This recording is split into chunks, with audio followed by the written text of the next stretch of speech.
again I reach my head into a world repeating on end. Though it's dark, good might just carve a path and lead me right to your heart. Like a rose that blooms and grows inside my chest, your name's all it knows. Is this fate? 'Cause every day I pray that right here by your side I can stay. I'll gather these fallen flowers that I hope discarded and broken, and I'll join them where they can lead, or wish together I'll set them free. Holding up the light within with no hesitation to give you a future is all I've wanted. Hold me tight through these dark, endless nights, screaming till the morning light. I'm a broken down ideals, and one day they will heal. With every step they will form the future. I'll hold tightly to this special bond that we share. I'll follow you anywhere, carrying onward, bearing this miracle.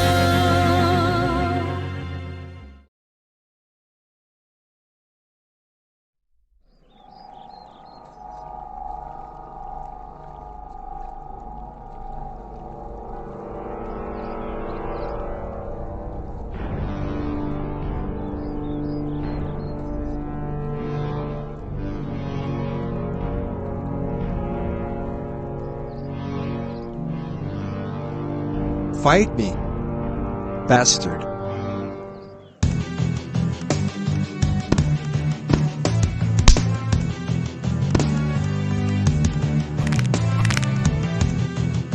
I matter. Except you don't. Except I do.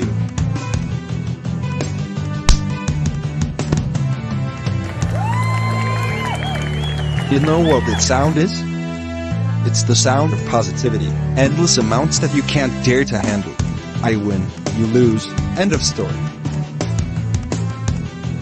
This isn't the end, Tristan Seery.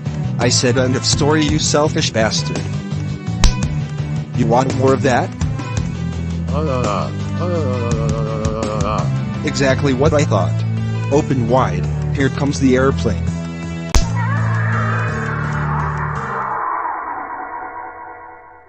Ah.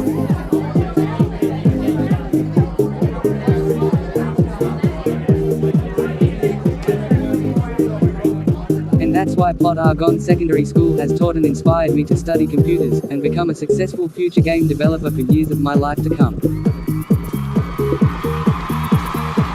And another well done to our leaving cert student, Nicholas Owen, for a second last speech for this year's graduation. Hang on, second last? And here's the main man, ladies and gentlemen, our final student to give off a graduation message, Tristan Seery. Can I pass? Tristan, my man, you got this. Go on, Tristan, show him what you're made of. Tristan, it's fine. You don't have to speak if you don't want to. I'll speak. My name is Tristan. Tristan Seery. I can't believe time has flown by so fast since I was brought into this world and its endless possibilities. I have made the most awesome and caring friends in this school. And I hope to run into some of you again in the unexpected future. Even the teachers deserve my respect for helping me mature along the way. And more of my development in life was made possible by my parents, who cared for me at all times and pushed me to my goals along the way. And I might not know 100% where life will carry me in the future, but it will carry a big enough opportunity to develop more on each of my talents and make me a better person in society. Plotagon Secondary School will never soon be forgotten.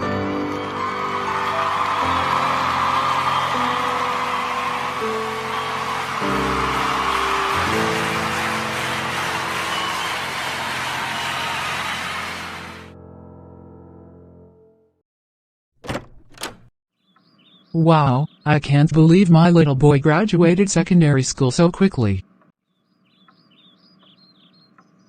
Dad, hey, what's wrong? It's just my little boy is turning into an adult so quick. Oh my goodness, I remember when you were small enough to fit in my hands.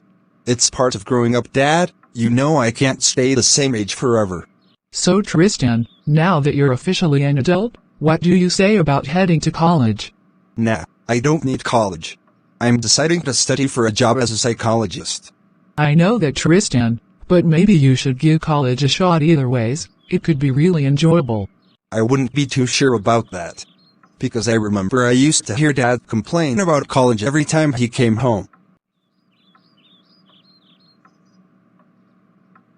Eddie. Seriously. I'm sorry, I can't help it.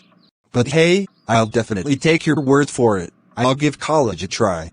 That's the spirit, Tristan. I'll try and find some colleges to sign you up for. Your best friend Jason would be so proud of how far you came. Jason? You know? Jason? The alien?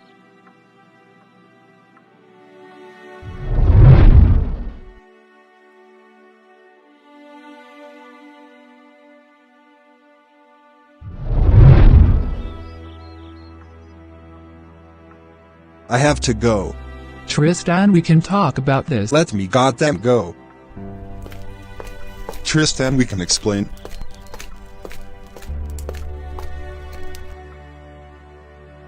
No. This is bullcrap. That dead alien cannot be friends with me. No. This is impossible. This is all a lie. This is a stupid goddamn lie.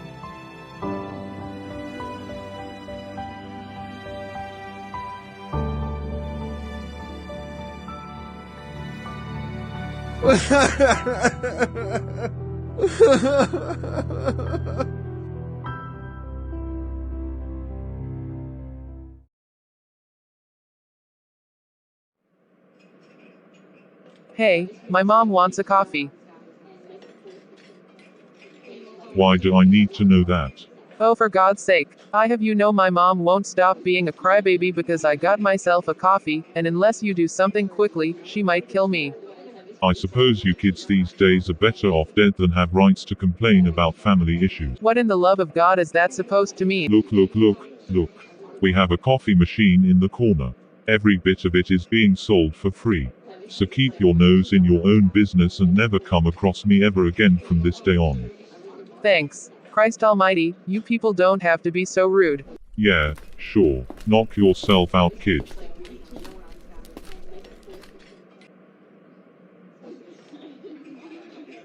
Time to do what I should have done a long time ago. O mighty evil, give me your strength and consequences. Thus my destiny is to acquire all the world's power and to end all living beings in this universe.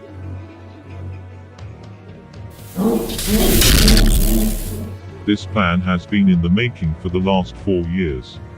And now it's time to finally make it a reality. I will use every last bit of my power to corrupt this whole universe and delete every person in existence. No one in the world will ever see the day of light again. But there's someone I need to gain the full potential of my power. Someone supposedly long gone. Well, look who finally crawled back into my life again. I'm putting a stop to what you're doing, Marco. There isn't a single reason for you to do any of this. I'm a villain, it's what I do. Marco, I'm asking you as nice as I can for you to stop all of this. Open your mouth again and you'll face your consequence. Marco, please just hear me out. Look at the state of you. Look at everything you did years ago. Look at all the people you hurted and lied to. You know, Philip, it's funny. It's funny how Jason was the one lying to everybody, yet I'm the one somehow getting accused for it. That's where the shocking part comes in. I'm on Jason's side now. What do you mean, Jason's side? You know what I mean, Marco. It's to be declared that Jason ends the world, but it's actually your destiny instead of his. Quit blabbering nonsense, Philip. All the evidence is pointed towards Jason. You stop blabbering nonsense, you complete failure. I have all the evidence, and each of your lies in the palm of my hand. And unless you give in to me, I will share your plot and theories about Jason to everybody in the world. Just tell me for the love of God how you found out about all of this, Philip. Follow me. I'll show you.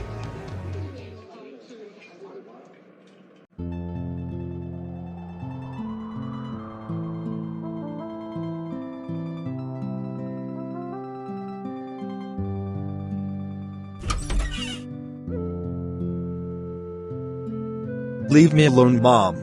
Look, Tristan. About the Jason situation. What about him?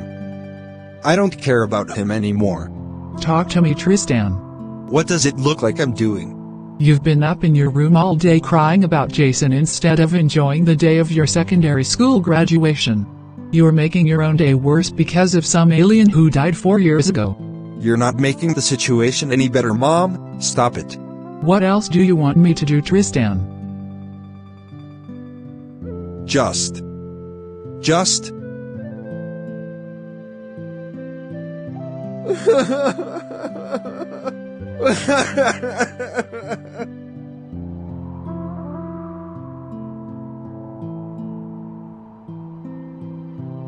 It's over. Isn't it? It isn't over, Tristan. You need to have more faith in yourself. I can't do it anymore, Mom. I can't have faith. I can't do it. Of course you can't, Tristan. I know deep down that you still have some faith left. Well, if that's true, then why can't I feel it?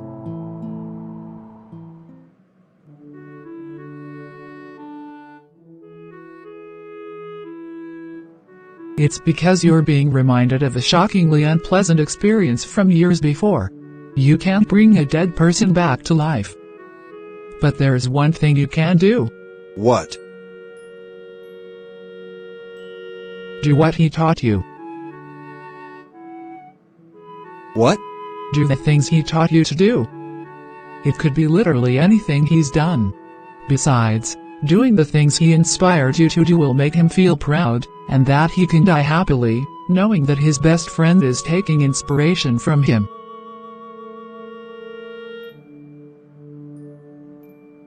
You're right, Mom. I want to make Jason feel proud, and I won't stop at anything while doing so. That's my Tristan. So, do you feel any better? Oh, I feel amazing, Mom. I couldn't be any better. I'm so glad we talked things out at the end of the day. Oh yeah, your dinner is still cooking in the oven. Now you enjoy the rest of the day, and I'll bring your dinner up to you in a minute. Oh, thank you so much, Mom. You're too generous. She's just gonna fall for it. Just like that? Do what Jason taught you, she says. Okay then, maybe I will do something Jason taught me. Jump out of the window, run away, and never come back till I find Jason. He's still alive. He's out there somewhere. I can just feel it. This Jason is dead bullcrap is a big pile of lies. He's out there somewhere and I'm gonna find him. Goodbye, bedroom. Goodbye, house.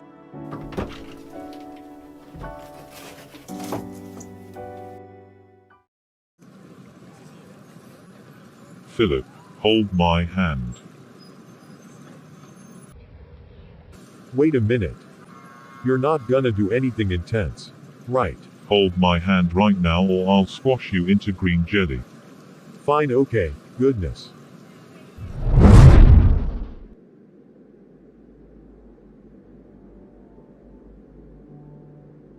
Wait, how are we on the moon right now?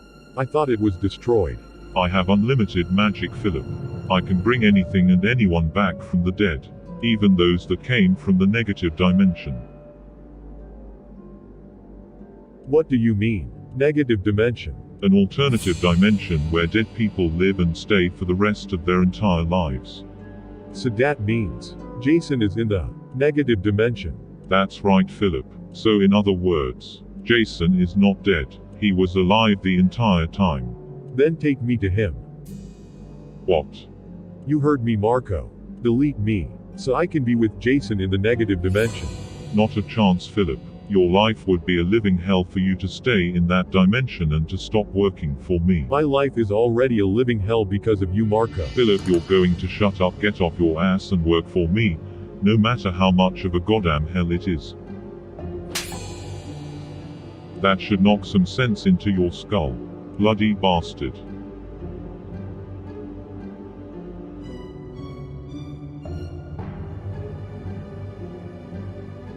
Crap. And let's not forget the chef's kiss. No, he didn't. Oh yes he did. Tristan spent his whole credit card on Happy Meals again, hasn't he? No. You better tell me what happened to him, Eddie. I'll put it to you this way. He's on the loose again.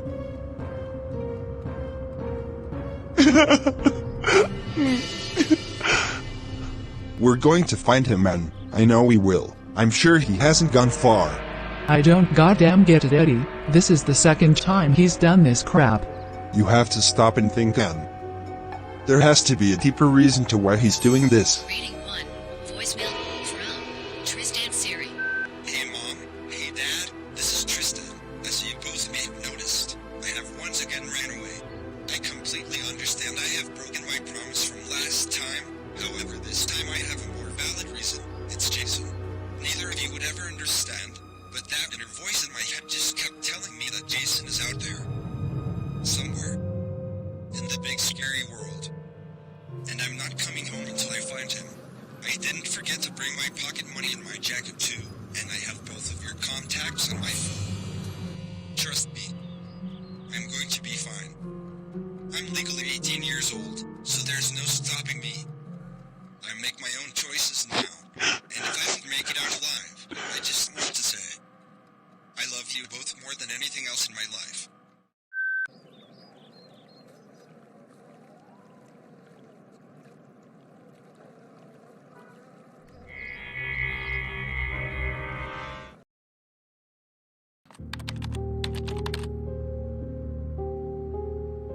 Philip, why the hell are you on my computer? And where did you get my password? Hey Marco. Remember back at the cafe when I wanted to show you how I knew about your plans? Everything you see on this computer is exactly what I was trying to show you. I'm warning you, Philip, get off my computer or I will keep forcing you to work for me. What's wrong, Marco? Perhaps you're a bit anxious because I found out the truth. Okay, I'll go. Step 1. Keep Marco away from Jason. Step 2. Go to the negative dimension. Step 3. Come back. I actually haven't thought of that. Marco said there was no way to go back from the negative dimension. He said it's physically impossible. God damn it. No, Dylan, I don't want to talk right now. And yes, I know you're in the negative dimension, and no, I'm not rescuing you. Please listen to me, Philip. I know one way to come back from the negative dimension. It's the only way. Listen carefully, Philip. Goodbye, I'm being Dylan. serious.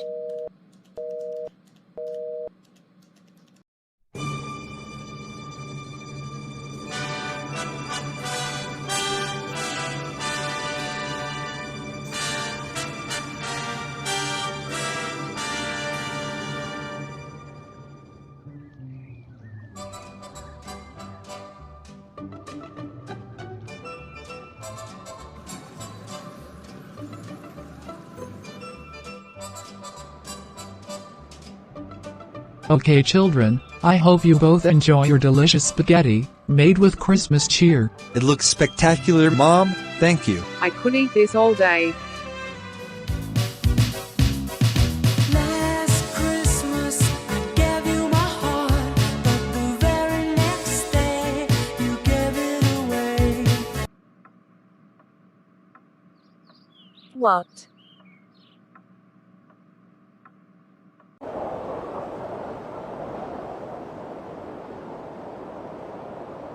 Jason has to be out here somewhere. I know he is.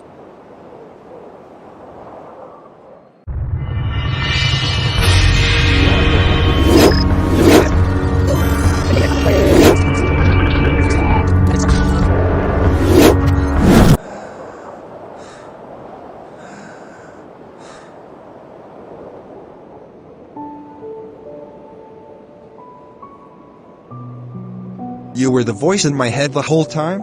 Stay there, I'm coming over. Are you meant to be my twin or something? You were right earlier, Tristan. I'm the voice in your head. Look, can we just stop this? This isn't the way to go, Tristan. You and I both know Jason isn't dead. You're losing the biggest opportunity of your life if you turn back now. You're not listening to me at all. It's all hopeless. Jason is gone. Nothing in life matters anymore. I'm just a complete failure. Your anti-clone must have told you that. Tristan Seery. Don't ever think about listening to him. I'm the better clone. I'm the clone that makes up most of your body. I'm the clone that gives you strength. I don't goddamn know what to do.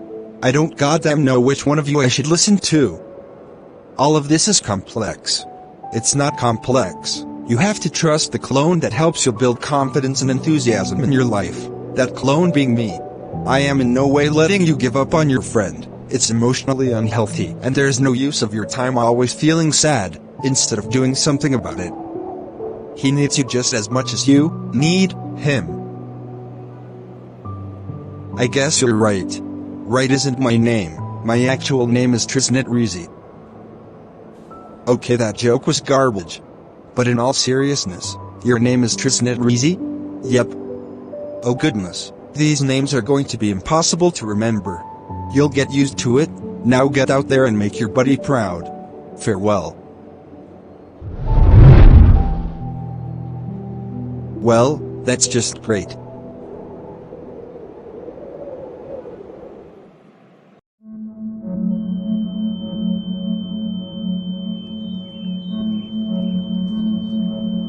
How long was I stuck here?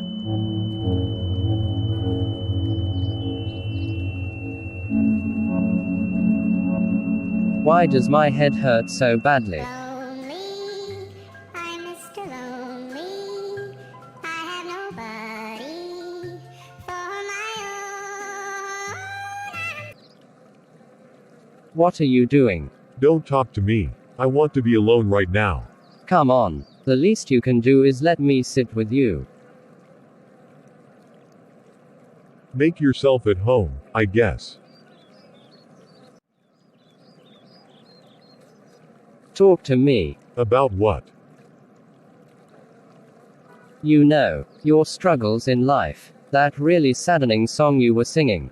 It hurted me as much, if not more than it hurted you. I lost my twin brother. You don't know what loneliness is like. Do you even hear yourself right now? I lost my only best friend in my life. But then again, you're obviously Marco's apprentice, so you won't give in to anything I have to say. Okay, I'm sorry. I'm still not feeling like my usual self after being isolated here for ages. You didn't mean any harm. It's okay. I know that exact feeling myself. Even weirder considering that we both lost a friend. I know. It's better off saying both of us never had it easy in the last few months. Pain in the ass, to be honest. Hey. You know, Jason, you're not so bad as a chat buddy. Same can be said about you too. So tell me about Marco. I thought you had to work for him. I think he's already given up on me. So I kinda just want to be myself. Be more honest to my interests. And have a backup friend to talk to. Wait a minute. I got it. Got what? All we have to do is join forces, and work together. We just need to train and gain power, so we can defeat Marco for good. And while we're at it, we can try to find your twin brother, and my friend Tristan. But Jason, none of them are anywhere to be seen here. This is the negative dimension. It's just an afterlife where deleted people go. Then what are we going to do? I have a story to share with you. It might be long and confusing. But during the events of what I'm about to tell you, one of them includes how I found out how to get out of the negative dimension. If it involves a way to get out of here, please go ahead. Share everything you know. Okay then, listen up.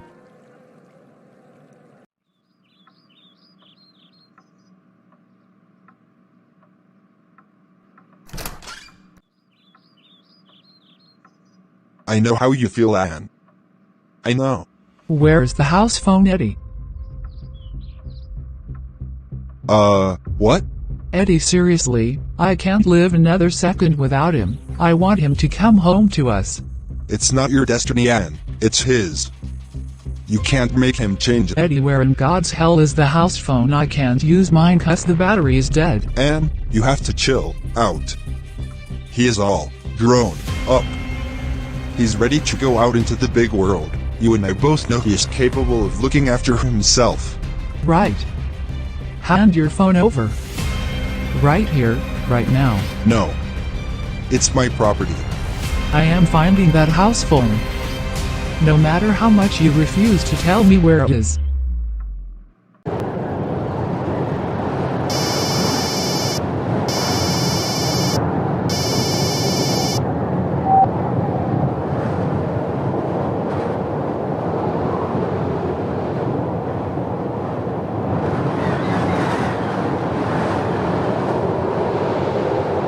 Well, this must be the place.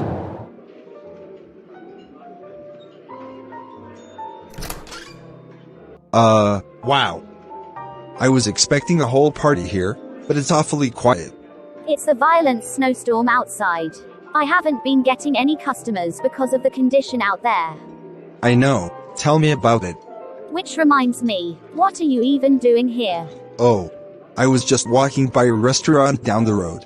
And then I noticed that you were opening a hotel upstairs.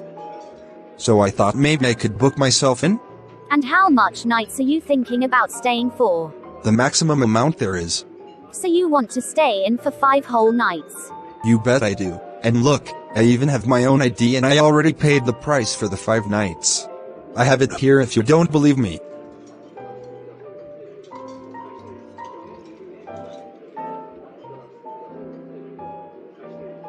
Can we stop with the staring, please? It's okay. I'm just kidding. I just like doing that to scare people. But jokes aside, the good news is that you've been officially booked up for your 5-night stay. Thank you ever so much. Just one question. Yes? Why aren't your parents with you? Look, can we not talk about this right now? Come on, just give me my keys. Are you going through anything rough at the moment? Why do you need to know anything about that? Listen, I just told my parents that I'm going on a journey to search for my best friend who passed away. Ran away. And what else do you remember telling them? Are you some sort of interviewer? Jesus Christ. Anyways, I told my parents not to even worry about me, and that I'm going to be fine on my own no matter what. And for your information, I'm an adult, not a child. Now I beg to God in mercy for you to just hand over the goddamn keys. I'm exhausted as hell, and if I don't get some rest soon, I might go off on one and probably blow a gasket. Okay, sir. Here are your keys. We hope you enjoy your stay. And before you go, I just want to remind you of one more thing. Your parents love you very much. You are a special gift to them. Yeah, that's cool. But if you don't mind too much, I'll be heading off. Chat ya. Poor guy.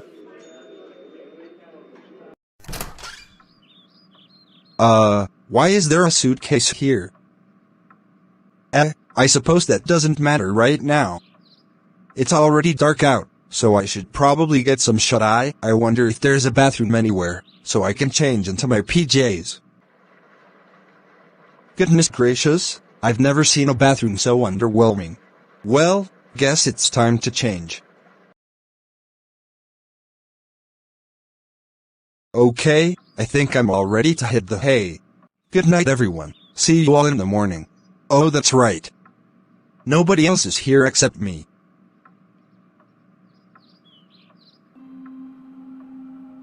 I feel like something's missing. I just can't seem to put my finger on it.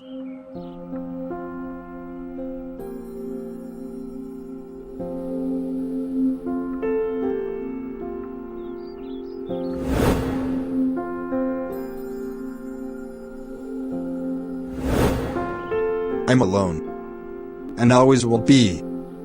There's no one here to help me, or comfort me. It's all pointless.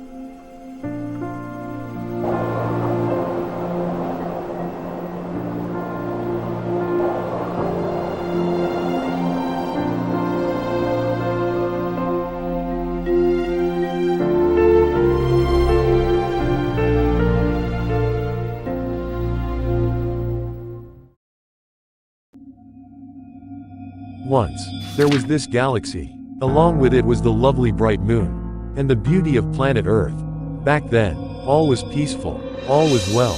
But most important, all was harmony. Or so everyone would have said. If it stayed that way. But, instead, out of nowhere, came this ungodly creature.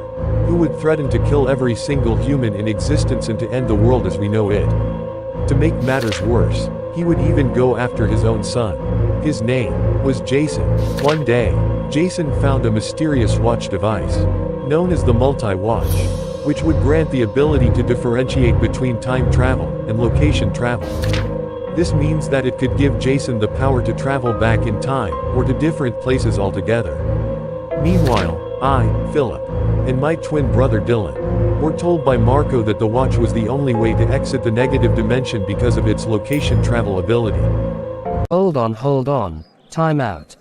Is there a problem? My brain is still unscrambling from this whole mess. I told you the story was gonna be complicated, you sorta did that to yourself. Okay, the story. I guess it's not hard at all to understand. But something I'll never get my head around is how it all started. How what started? Marco. I'll never understand how he was born. I'll never understand how he was gifted with strong limitless power, but doesn't use it as often.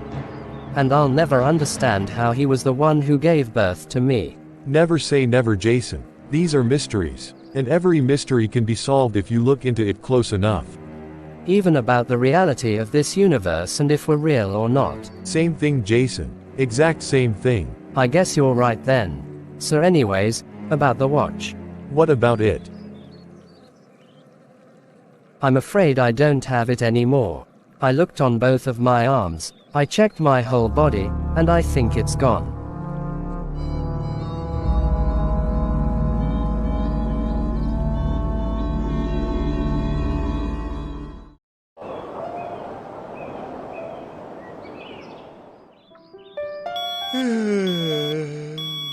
Stupid alarm.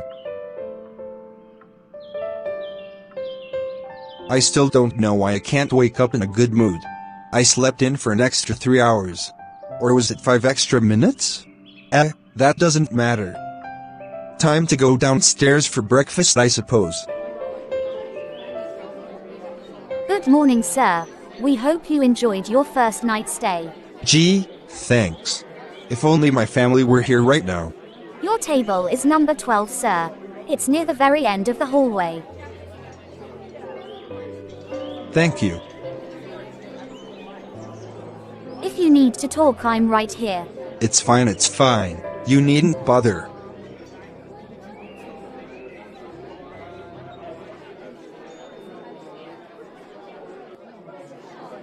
Hi. Can I help you with something? What's your name? Tristan. My name is Dr. Oscar. I'm also one of the most qualified doctors in Plotagon City. Okay. And why do I need to know that?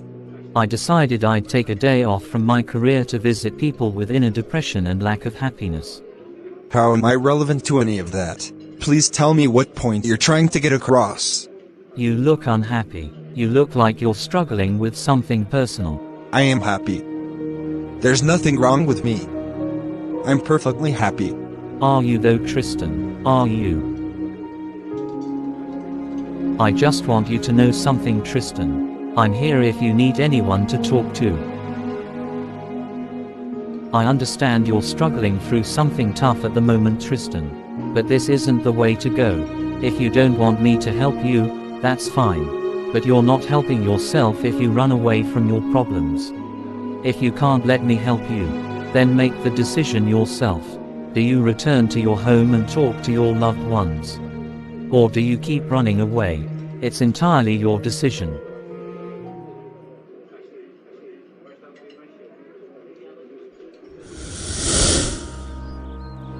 You're not going anywhere, Tristan. You're going back to your rubbish bin that you call your home, and you're gonna cry about Jason all day. Not on my watch. Leave him alone. I'm not going anywhere. Now fight me. Guys? Can we just talk? Stay out of this. Fine.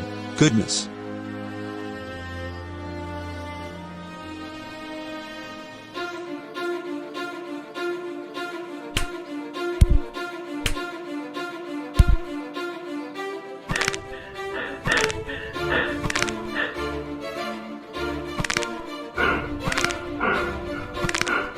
Stop.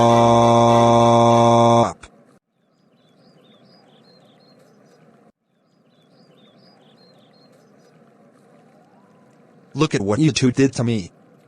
My life has gone down the toilet because of you two.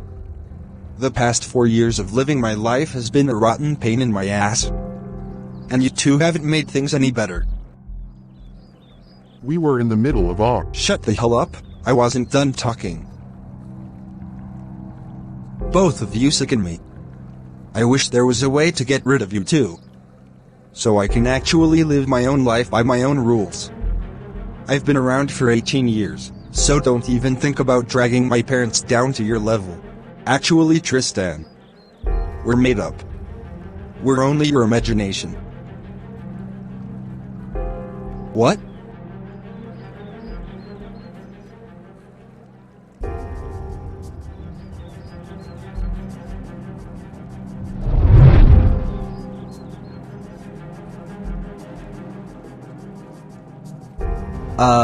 Where are you meant to be? Are you my twin or something? You're not listening to me.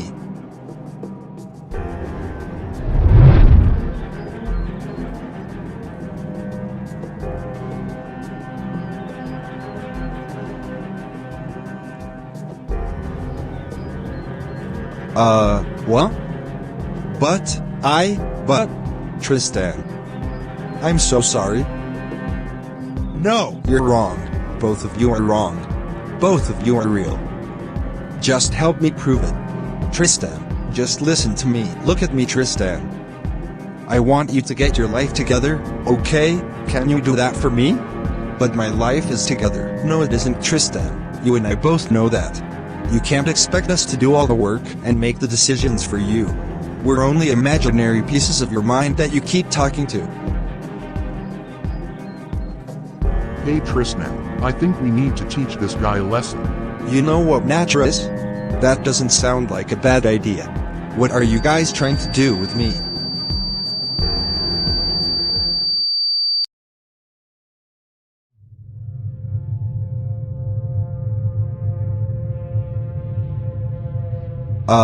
Naturist? Tristan? Guys? Anybody?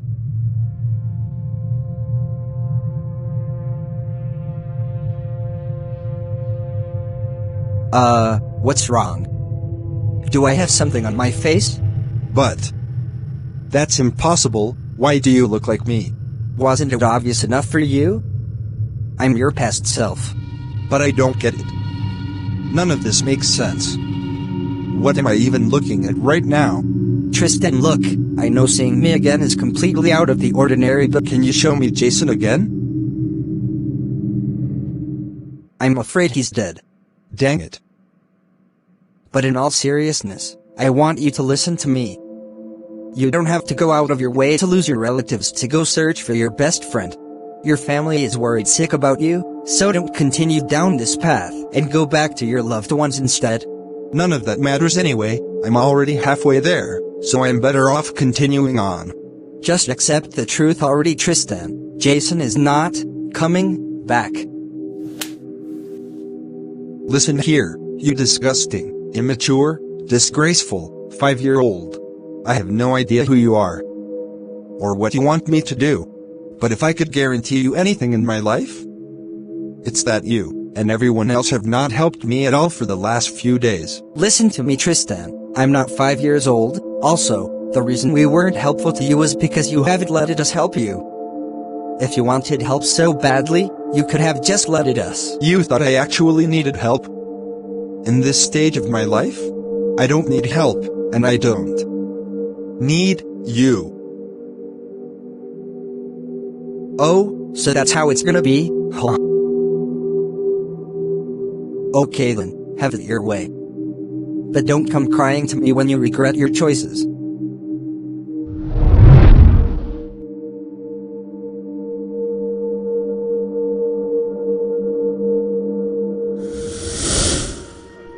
You can't tell me what to do. You can't convince me. So you're not going back to your parents, I assume? No way. I just want to be on my own.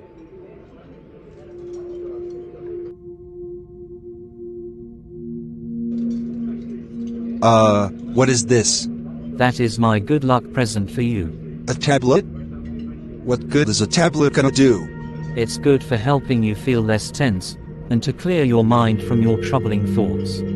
It can also help you think more carefully about your choices in life. That's it? Aren't there any side effects? You really need to trust me, Tristan. I'm qualified at what I do. The tablet isn't going to hurt or affect you. I can promise that all the way from my heart.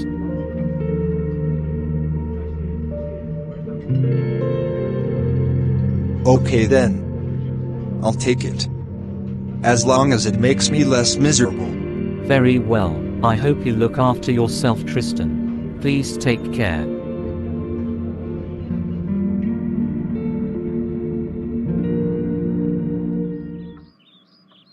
Nothing is going to happen to him, and if he wants us to treat him like an adult, then we should. He's our baby Eddie. We love him. I never said I didn't love him.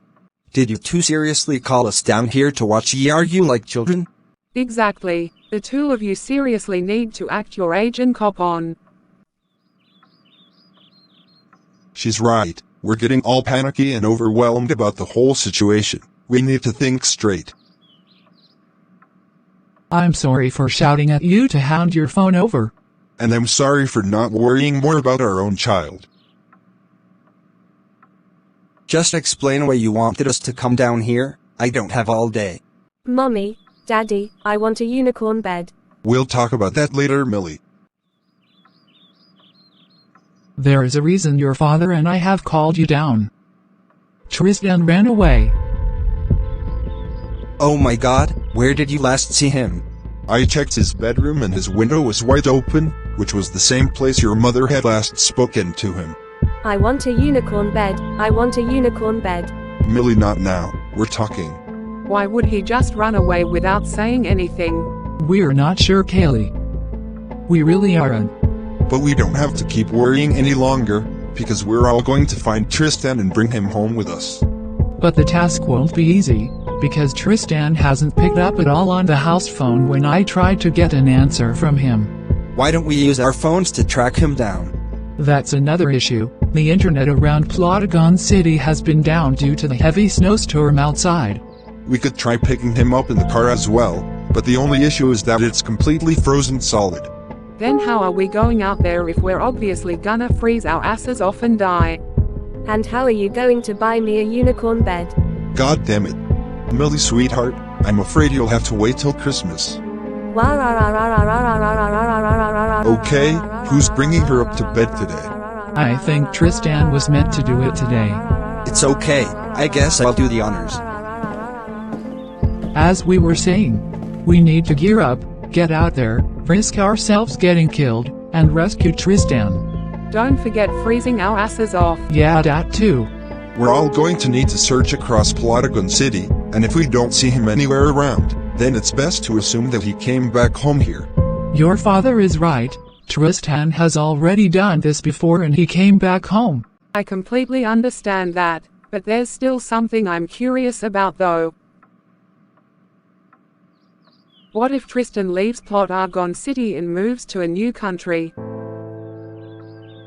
Kaylee, why would you say something like that? Can you believe what she's saying? Eddie, I think we should hear her out. Yes, Dad, please just let me explain. Explain. Do you remember 4 years ago when Jason died? He was the closest friend Tristan ever had in his life. Sure, the two of them both got off on the wrong foot. But Tristan and Jason held on to each other, like an unbreakable bond. And ever since Jason passed away, I've been theorizing that the depression in Tristan's mind has completely controlled his body. Let's also not forget that he's 18 now, so he can make this choice on his own, unless we stop him in time and put him out of his state of depression. That marks our mission then. We need to get Tristan back home and to not let his thoughts take over him. But how do we cure an 18-year-old's depression though? That's what I'm curious about. We'll focus on that right after we stop Tristan. Okay then, let's put an end to this madness. Kaylee, tell Shane and Millie the plan while Eddie and I get geared up. I'm on it.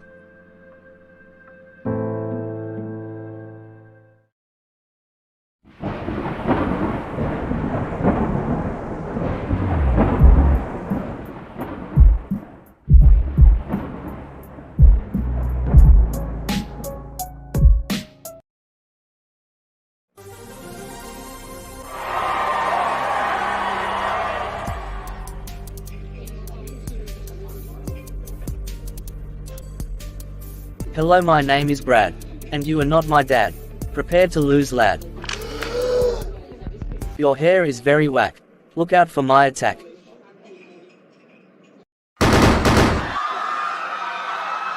You delusional son of a bastard. You just murdered my son, you crazy ass. What the hell's wrong with you? Now we need to get him to a hospital. You lost, you get shot.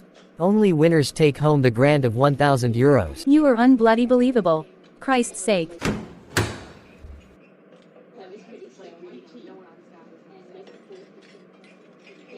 Such a sore loser. Going out of your way to shoot someone's child over failing to be a try-hard like you? Pathetic. Oh boo-hoo. I'm so sad. What is your name anyway? My name is Sid, but others call me Rap-Siddy. Well then, Sid, challenge me to a rap battle. If I win, you give me the 1,000 euro cash like you promised. Okay then pal, but if you lose, I get to shoot you in the liver and you'll never live again. Offer accepted.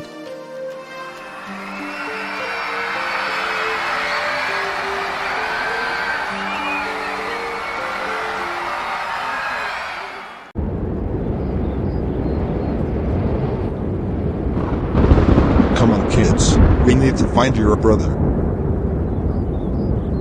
I met your other brother. Oh okay, sorry. Anyways, we haven't got time to lose. We should check the whole area for Tristan, and we're not going down with the weather until we get him back. Okay, now I know for a certain fact that you're out of your mind, because first of all, how do you expect us to go searching around the whole country without dying from this temperature? It nearly feels like minus 700 degrees out here. Since you came in. And now it's starting to spin. Enough with the references, Dad. They're not clever. Someone's out of sorts today, aren't they? Which brings me to my second and final point. If you want to see someone who's actually out of sorts, just look at Millie. I have no words. Come on Dad, at least she looks cute in the costume. Just give it a chance. No way, she looks too unsettling in a costume like that. Look at my chicken costume, mommy. It's cool, isn't it? Yes, Millie, it's very cool. I promise Anne. I can 100% guarantee you that we'll find him before anything bad happens to him. But Eddie, what if he gets kidnapped? What if he dies? Death will not go anywhere near him or his life. Not if we're there to be his shield. He's not a child, Anne. He's a grown adult. If we're still unable to find him, he can still stand up and fight for himself. As long as we stick together and get Tristan back, you have absolutely nothing to worry about.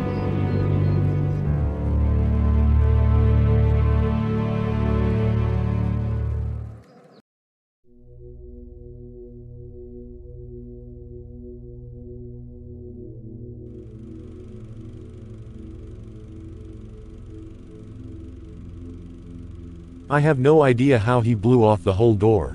But what I do know, is that there's some serious power on the other side.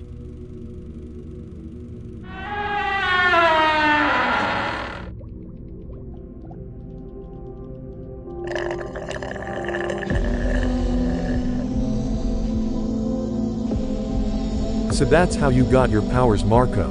Well then, guess it's payback time.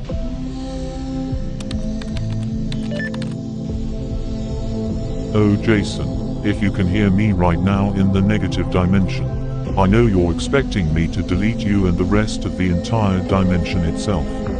But I do admit that I want to have a small meeting with you first.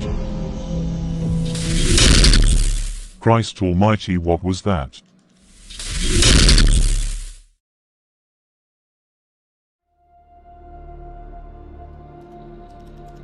Wait a minute, what the hell?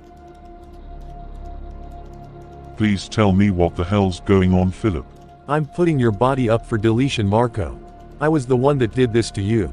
Philip, you're bonkers. I'm your boss. Were my boss. Why are you deleting me anyways? I thought you said earlier that you wanted to go to the negative dimension, so you could meet Jason. Oh no, I'm still doing that. But this time, I'm adding more spice to my plan to overlap yours. So you know what my plan is after all. I'm going to Jason first and you can't stop me. We'll see about that, Marco. We'll see.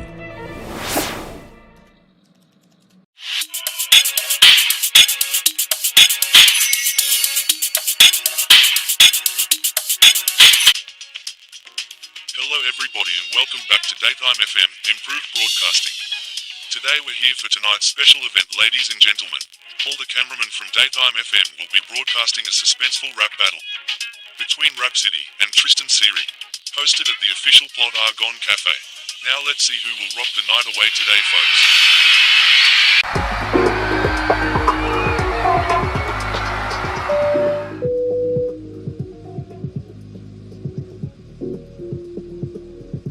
Don't think about getting clever with me, kiddo. I have you know I've beaten all of my opponents. And none of them ever saw the day of light again. Well, I have you know that your life story is as boring as your style of fashion. Did you see those headphones that news reporter was wearing? Why are you asking me? Are your sunglasses blinding you that much that you need to ask for someone else's point of view? Anyways, yeah, I obviously did see them. Well, when I win the prize of €1,000, then I can finally get those exact headphones so I won't have to hear your weak comebacks. And on an even brighter note, you won't have to listen to your own nails on chalkboard voice either. I can tell from your little salty face that you're gonna give me an ugly look when I win. That's exactly what I do right now. But I can see you already got one yourself. Ouch, you big piece of... Well, kiddo, I'm waiting. For what? Your rap that you've been so confident about. Oh, that. Well, because I obviously know my rap will blow yours out of the water, I'm deciding to be extra nice and let you go first. You're afraid of losing, aren't you? What are you talking about? Of course not. I'm just letting the loser go first. Okay then, buddy, but I just want you to know first and foremost that you made a horrible mistake letting me go first. Because I'm going to destroy you with facts. Then go ahead. Show me what you got.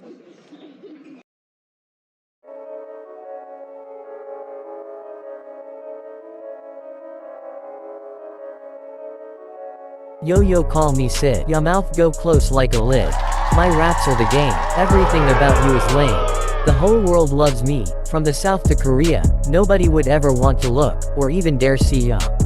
I can stomp your face, easier than a pillow. You're about as brainless, if not more than a cheap homemade window. Your clothes look more toxic than general garbage. Your shoes included with the lot are a big pile of wastage. I'm absolutely destroying you so far. Packing you in a baggage. While you're worthless, I'm a goddamn savage. Your hair looks like fur glued on someone's head. By the near end of my track you'll hopefully be dead. Go whine and cry back home. You're too young and foolish here. Now keep standing still, while I strike you with fear.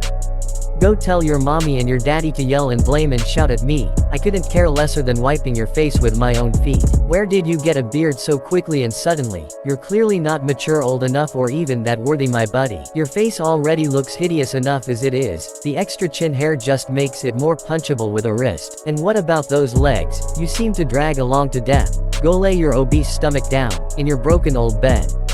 Much to your expense of me ending my sick rap on you, I'll finish off the whole thing with a mysterious important clue. With my rap going in a flash, yours will be full on trash.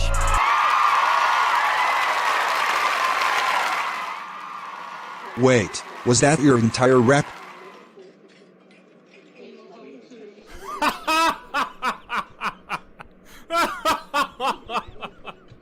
Sorry about that. But seriously, I thought you were so ho much better than that. Then let's see the garbage you came up with. Why should I care if it's garbage? Your existence is the definition of it anyway. You see, Sid, you gotta have energy in life and a rap.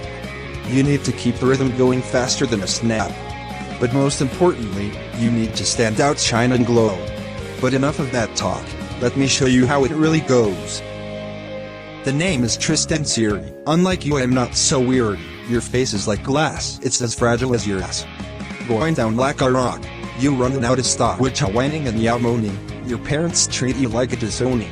Go shake in the corner crying, no bother even trying. Face here, look at me, cause I'ma spit some facts we'll agree. Get off your ass and listen for all of God's sake. Your fame and your friends, all of them are sadly fake. Looking at you feels like suffering from a deadly disease. Now I'ma beat you down less effortlessly than the breeze. Cash is your current love life after shaming your divorced wife. You never fail at making people sad, including your mom and dad. Even God felt ashamed when you came to existence. There's a reason he never gave you a chance and kept you a far away distance. Back away and chill out with that salty sore loser frown. Everyone always knew you as a sad, miserable little clown. What you whining about over here? All I can smell from you is fear. Perhaps ashamed cause I'm right, and that I already won this fight? You won this fight, but you cannot win in life. Your silly, pathetic inner voices are your only choices. Your family's happy you're gone, you only make them yawn. I'm spitting much more fire, I could cut your mouth like a wire.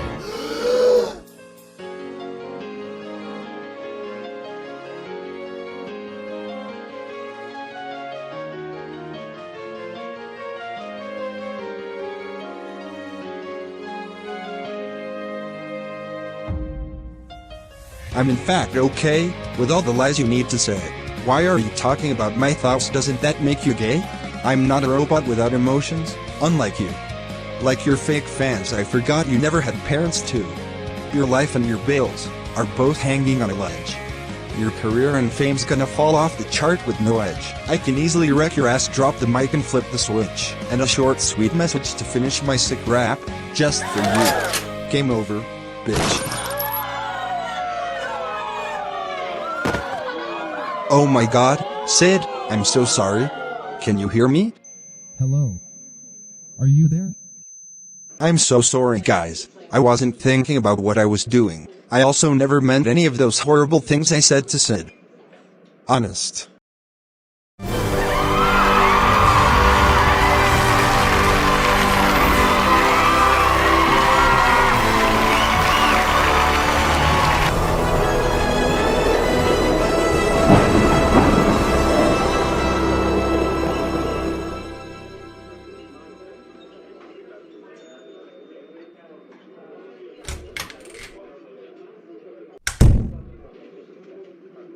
Hannah, long time no see. How's it going? How are you, Chloe? It's good to see you again.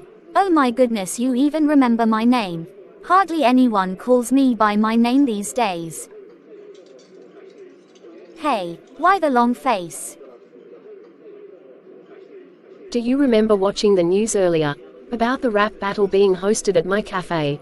What about it?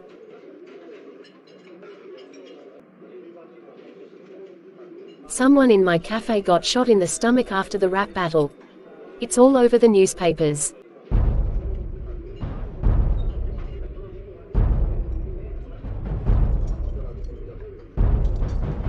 Do you have any idea who that guy is? It's Rap-Siddy. I know, he was a really popular rapper. You have no idea who that is, do you? What are you talking about? It's Rap-Siddy. To me he's more than just Rap-Siddy. He's my husband. That crazy sorry ass man child shot my husband.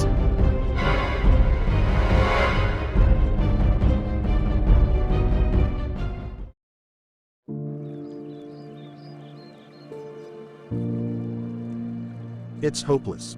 We're stuck here for all eternity. Don't say that. There has to be another way. But the watch is the only way we can get back home, and you've completely forgotten about it. I didn't forget about the watch. Your ungrateful, depressing brother took it from me.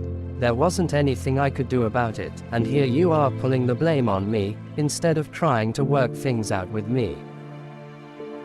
Marco won. All of us lost. But a hero's defeat is never permanent. We still have a chance left.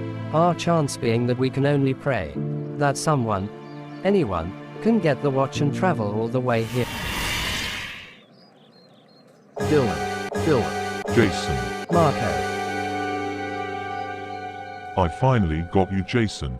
You're mine. Back off, pal. Guys, what's going on here? Here's what I want you to do, Jason.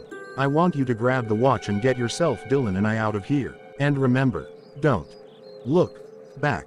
Not so fast. No.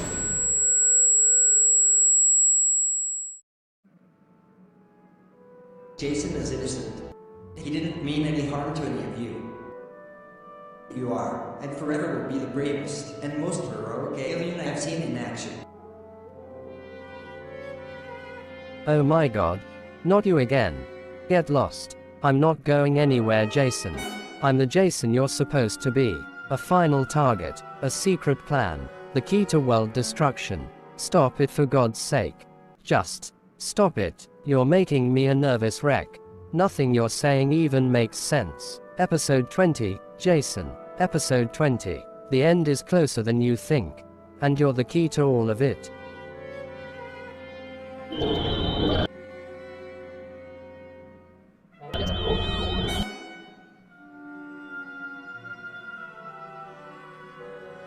Who the hell are you?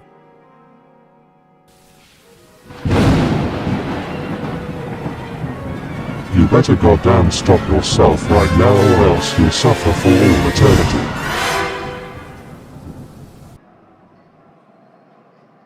Dylan, he's awake. He just about made it. Oh god, what's happening? Jason, we did it. We escaped from the negative dimension. We're finally free. And even better is that Marco didn't follow us out, meaning that he's stuck in the negative dimension for good. So what are you waiting for? The sooner we all bring food back to the moon, the sooner the mission will be completed. I still don't feel like this is over, guys. What do you mean by that? I mean, I feel like something really bad is going to happen. And it's all going to be my fault. Look, we'll talk more about it later. Let's just find Tristan first.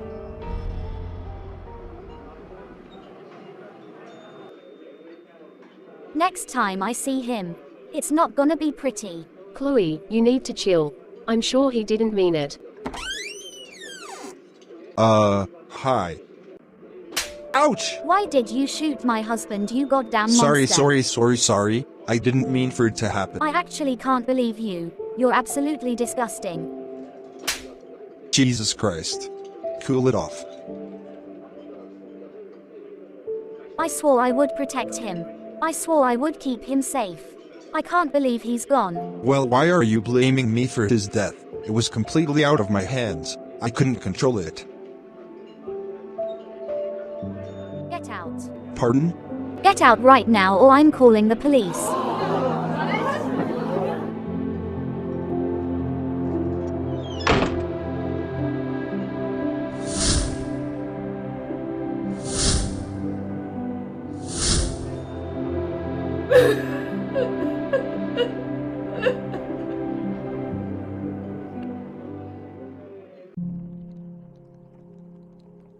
So anyways, Mom and Dad, I got kicked out of the restaurant because I was at fault for something I did totally on accident.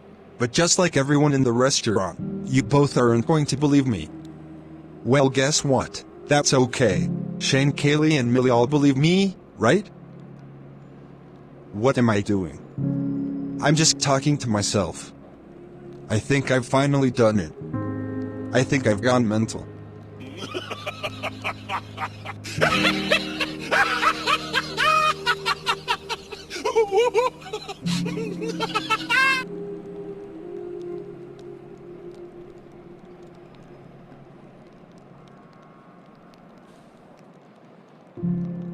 Ever since that dreadful day, I couldn't stop taking my mind off it. It's still traumatizing me. No.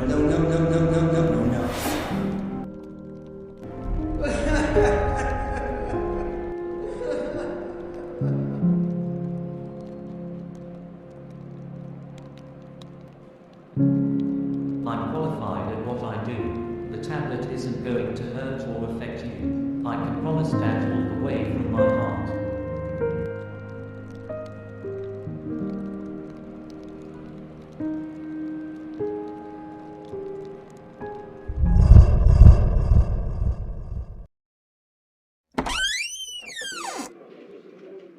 Where is he? Who? Tristan Seery. He was here earlier. Mention that name again, and I'll kill you. I myself haven't any idea where he is, but I think I might know where his family is. I remember this forest very well. When I first visited Earth all those years ago, this was the exact location I landed. It just doesn't feel the same without Tristan though. Jason, I promise we're going to find Tristan. Then we'll help complete your mission to save the moon. Then we'll put an end to Marco. And then the worst of it will be behind you. I feel like he's refusing to tell us something.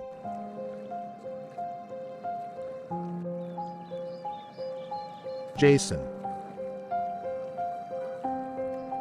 Is there something you're not telling us?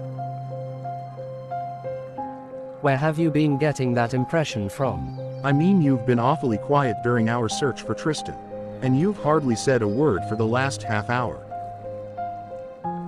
I really don't feel comfortable talking about this, guys. I just think there's something going on with Nothing's going on with me.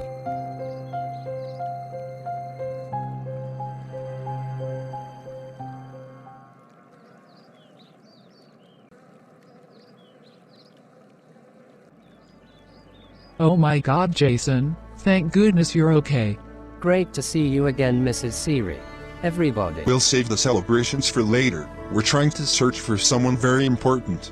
We've spent nearly the whole day searching for him. We're looking for Tristan.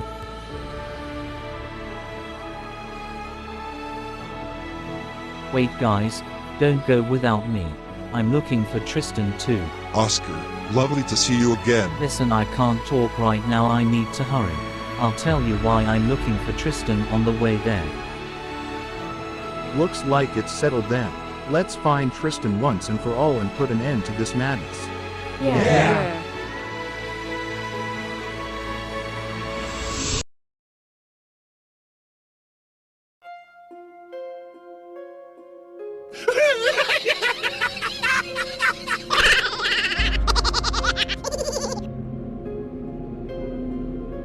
Oh goodness, what was that? Tristan, it's me. Oh my god. Jason, I'm so glad you're okay. Tristan, don't fall for it. I am Jason, not him. What? Tristan, both of these betrayers are lying to you. I'm Jason. Shut the hell up, I'm talking to him. You were giving me a head around you. I wish I was so much better without you What the people, hell is so going all of you be quiet.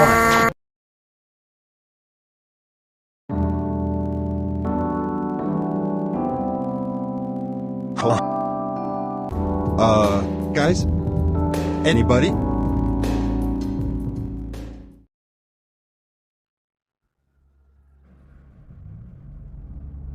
Is this my room? Tristan. Mazir Rivetta were Flahron if I hinder kiss you with a lucrid out with a silent nail after you. Yeah, never thought for you last me. Mom, talk properly. Sir, it's not Magnus a black such. She wish this and us get by it. Both of you, stop speaking gibberish. Stuff like was Slahra Zulus on after you net. Zero lucrid out with her world 10 we're rhythm up with her. What kind of nonsense language are you even speaking anymore? No, not again.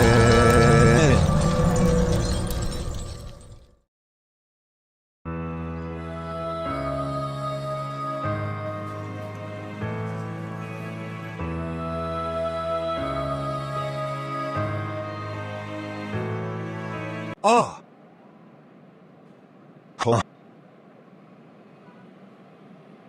Well, I officially can't take it anymore. Not only does everyone consider me a murderer now, but I can't even sleep peacefully in this town. I think the time has finally come.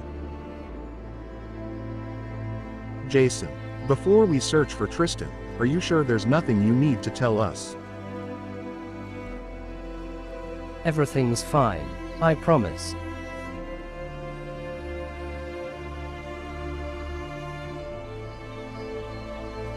I'm going to find you, Tristan.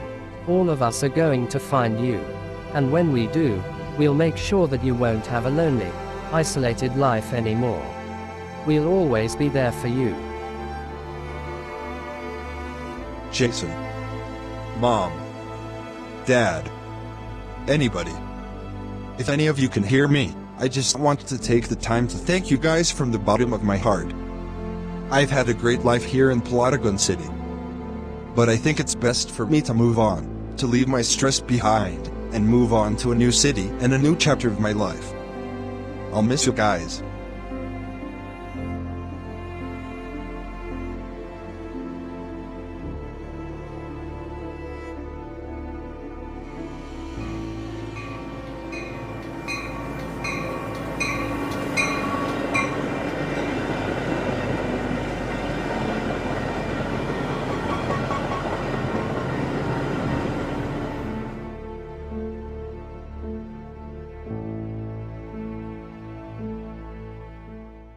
Tristan Seery. You are coming with us, Mr.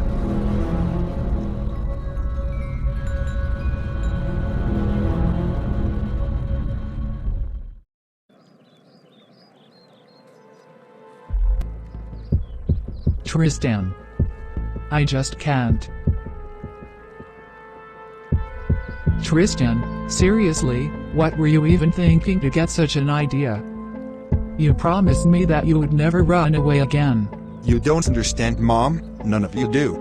You don't any clue how sick and worried I've been. Mature and What disgraceful. even happened to you, Tristan? I've never seen. None of you guys get it.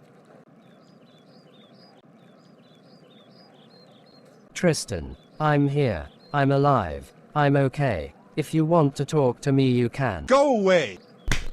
Tristan. What is wrong with you? Actually. Did any of you guys hear the news about what happened? Back at the cafe in town? You know, the incident. We already heard. And we're disgusted by it. Tristan, what is this? I competed against a famous rapper during a battle where you can win cash as a prize. But after the competition was nearly finished, I shot the rapper.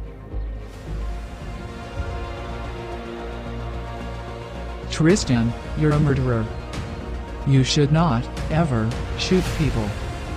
I'm surprised you still haven't been thrown in jail yet. Hear me out, Mom. All of you. All of this happened not because of the reason you think. The reason why all of this happened. The reason why I ran away. The reason why I was responsible for a murder. It's all because of Jason. Jason. Remember 4 years ago? When we reunited on the moon? When the moon later exploded? When we both had to risk our lives falling all the way to Earth together? When you were deleted? And I lost you forever? Until you somehow came back to this day? What I liked the most about being friends with you all those years ago wasn't just the fact that you were brave, strong, funny, and protectful. But also that sometimes, when I'm with you, we would go on one of the most earth-shattering, craziest, and mind-blowing adventures together. But as soon as the very moment that you were officially gone, it felt like something from me was gone too. It wasn't until after my very last day of Plotagon Secondary School and my graduation that I once again realized that you were still missing from my life. But even though I knew you were gone forever, I just had to go looking for you again. It was only a day after I booked a hotel stay from my journey when I met this really nice doctor called Dr. Oscar. Also, the actual reason why I shot Sid at the cafe was because I was reflecting all of the pain and suffering Marco had Jason go through, and did the same thing to Sid, so that someone else could feel the exact same pain I had to go through, when all I really should have done was just talk it out. It would then come to my attention that the person I murdered was actually related to the same lady that runs the restaurant and the hotel in town. Because of that, I was officially kicked out of the restaurant, having nowhere else to go. So I took out this little tablet that Oscar gave me, ate it, and it only made my anxiety and depression from the entire situation get even worse. I thought this was the final straw, so I requested to move away from Plotagon City for my own good. Until you guys stopped me before I could make my next move. And where did all of that get me? Right here. Because of everything that happened. I owe everyone, right now, my biggest apologies ever. I'm sorry, Jason, for letting you die. And I'm sorry, Mom and Dad, for running away, despite breaking my promise about not doing so. And if you can hear me right now as a spirit, I'm sorry, Sid, for shooting you, like a filthy, disgusting, heartless nobody. And, I'm so sorry, everybody. For dragging you all into my problems, and have you all go through the same pain I went through. I broke so much promises, from so much people at this point, that I don't feel like I belong here anymore.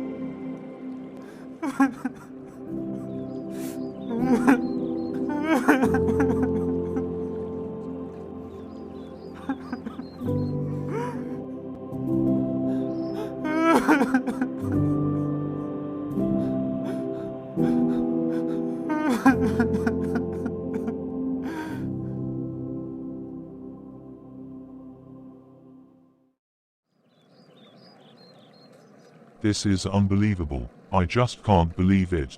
How could my own son leave me here behind? And all by myself? Well, at least my plan almost worked. Marco. Lara, what are you doing here? I deleted myself, Marco, after hearing that you tried to open a theme park to negatively impact innocent humans. I just couldn't take all the hassle anymore. I knew there wasn't any way to fix you, so I had to stay as far away from you as possible. That's how ashamed I am of you. You were never always like this. You need to remember. Remember what? Your past, your memories, your friends, everything that happened before. You have to remember, Marco. None of those things matter to me anymore. The only thing I care about right now is Jason. I love Jason too, Marco. I love him just as much as you. And that goes for all the other aliens. But I don't understand. Why is Jason the only person you care about besides everything else? I need Jason. He's like a tool to me. He's my source of destruction. This isn't you, Marco, and it's not Jason either. Both of you know better. Pull up your sleeve.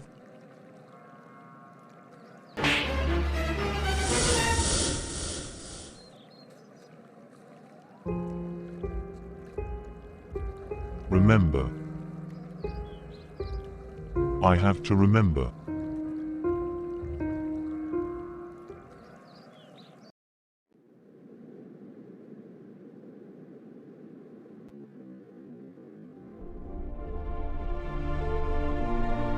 Looks like it's finally time.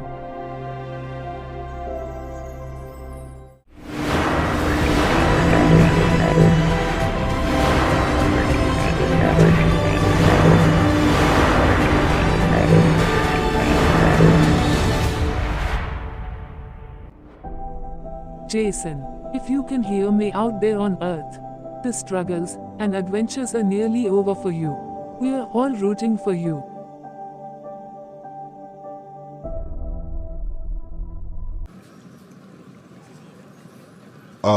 Well, the weather definitely doesn't seem frosty anymore. Guys, I just want to say something. Tristan, I know you have something really important to say, but I really need to go. I'm sorry, Jason, but you'll have to hold it. I'll be done soon though. I just want to take this time to thank all of you guys from my heart. You've all tried your hardest ever to help me in my toughest times in life. From supportive older siblings, to trustworthy parents and many helpful friends we met along the way. That's when I learned a special lesson. Tristan? Friendship isn't just one big thing, but a million small things combined. Tristan.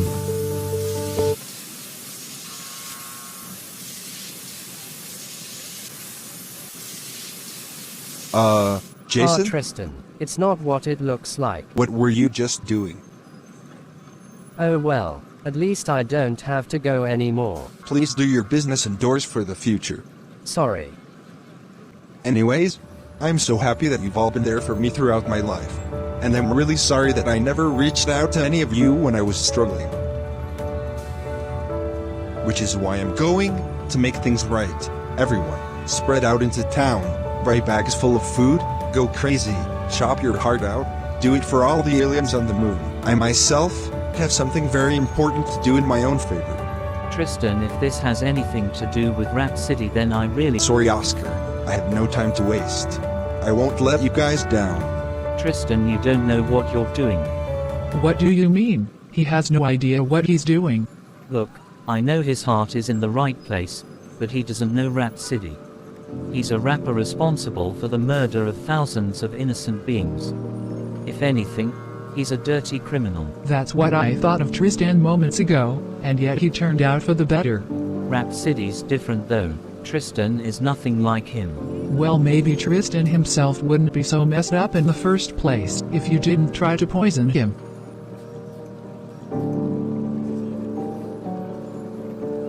And are you kidding me?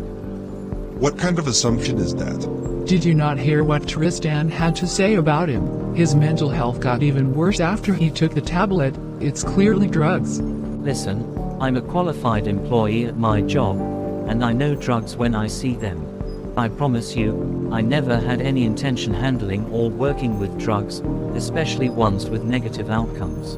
The tablet I gave Tristan specifically was for mindfulness purposes, but what I didn't know was that there was some unauthorized side effect in the tablet, which is exactly what caused those daunting dreams in Tristan's head. While finding out all the information was the easy part, finding the exact person behind it is the hardest. But I don't get it. What kind of person would do this? Well, no matter who it is, I can guarantee you that there's no drugs associated with it. It doesn't matter if it's drugs or not. Don't you get it, guys? We're supposed to be stocking up on food to bring up to the moon. We can't just ignore what Tristan said. All of this is a big deal to him. Hell, an even bigger one to me. So we all need to stop lying around, finish something that all started because of me. And most importantly, save the moon once and for all. Let's get to it and shop ourselves out.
Everyone, We finally have enough food to bring up to the moon.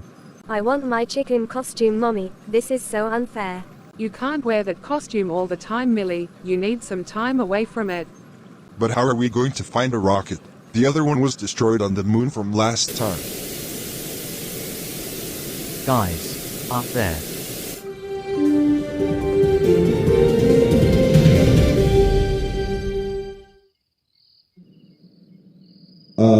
Hello. Can anyone hear me right now? Wow. Okay, so, this is awkward. Greetings everyone. This is Tristan Seery. For those unaware, all the rumors are true. Yes, I was the guy who shot Rap-Siddy at the Plotagon cafe the other day. But I really want you guys to know, I'm not at all the villain you all think of me as. I'm not expecting anyone by any means to forgive me, but I don't want you guys to think of me as the bad guy in all of this either. I was competing with Sid in a rap battle, who's infamously known for threatening people Every time they lose bets and tears for money. And it wasn't until what I myself did to Sid that made me realize that I'm just as bad, if not worse than him. That being said, this whole situation has taught me something. something I don't think many people realize, but still need to hear. No matter who you are, or where you came from, or how old you are, there will always be moments in your life where you completely burst and do something totally unexpected to those around you. And especially out of anger. The lesson I've learned from all of this is that you need to be open to people, instead of projecting your anger, sadness, and trauma against them. They've done nothing to you, so you shouldn't negatively impact them back.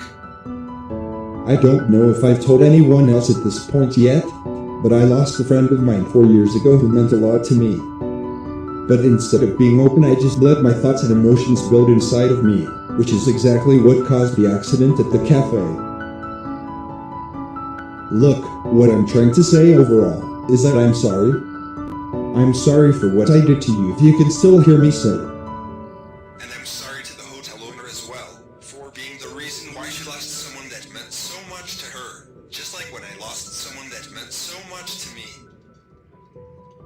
I hope this speech has also taught you guys something as well. Don't harm other people because of your own personal problems, and instead talk to the people you trust and love the most. And another lesson too. No matter what we've done, whether it's good or bad, it's definitely not and never will be the last thing we've ever done. There's plenty of time for everyone out there to make a difference, to go up, and do better in the future. Which is why I'm making it my #1 priority to step up my game and be more outgoing, as well as to express myself more openly. Not only that, but from this day forward, I'll be officially visiting the Plotagon Cafe much more frequently now, in honor of Rap-Siddy.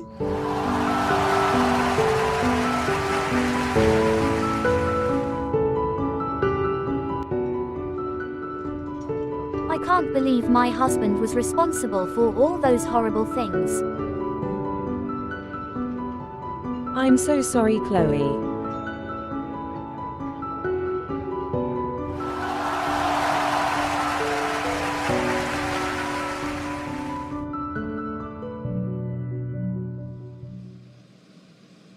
I still can't believe it, Tristan. You went on the news all for that one important speech. And you even used up all of Sid's money for a brand new rocket. I'm so proud of you. And I'm so glad you're back to your old self. Yeah, I know, but it wasn't my money to begin with. I practically stole it. But you're using it for the needs of many people. You're using it for good.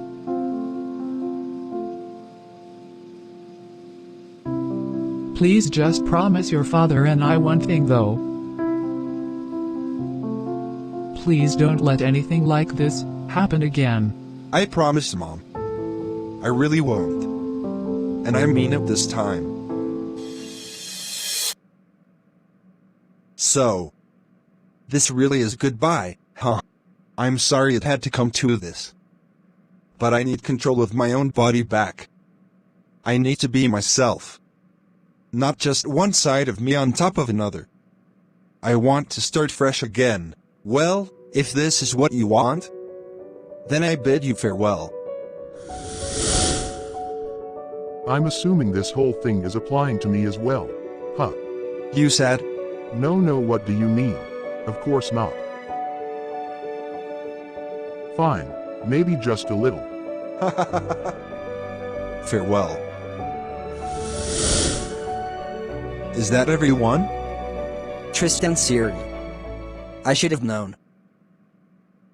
I can't believe you got back up in a matter of hours. That's a world record. Tristan, look, I'm sorry for treating you like crap all those days ago. It wasn't mature of me at all. It's fine, honestly, you're a better person now anyways. You should feel very proud of yourself.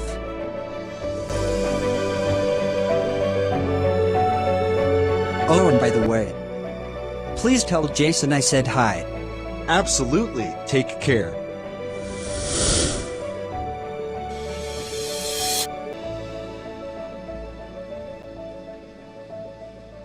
Jason, what's the matter? I still can't believe it. I still can't believe that this mission I was given since I was a child is officially about to come to an end. It feels like the end of something big.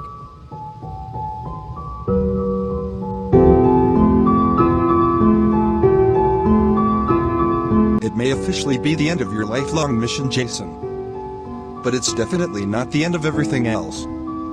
We may not see each other again for a while, but I promise I'll pay you a visit. If anything, it's far from over.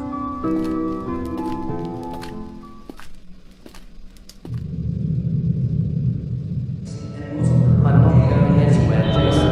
I'm the Jason you're the hell are you? You're right, Tristan. It really is far from over. It's not over. At all.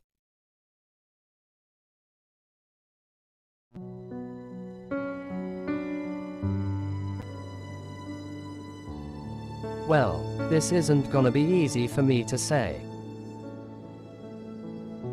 But thank you more than ever, Tristan. Everybody, the adventures were fun while they lasted. But it really is the end now. My mission is finally complete. That may be true, Jason, but you have to remember, there's more out in the galaxy to explore. And even more to find out as a whole.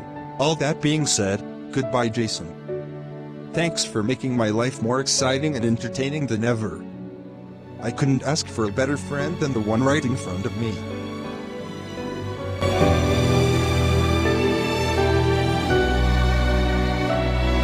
Will you manage without me? I can only assure you that it'll take some getting used to. But I'll do my best. Thanks, Jason and Jason's mom. Stay safe out there. Thanks again for everything.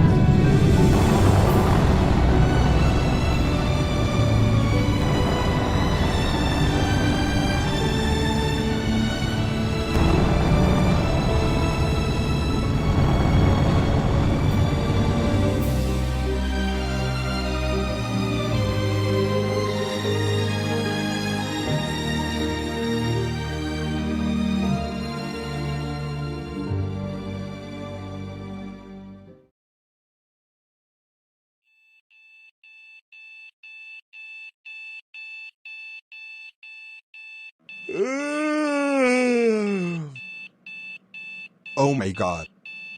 Today's the day. And you haven't smiled at all today. What's up?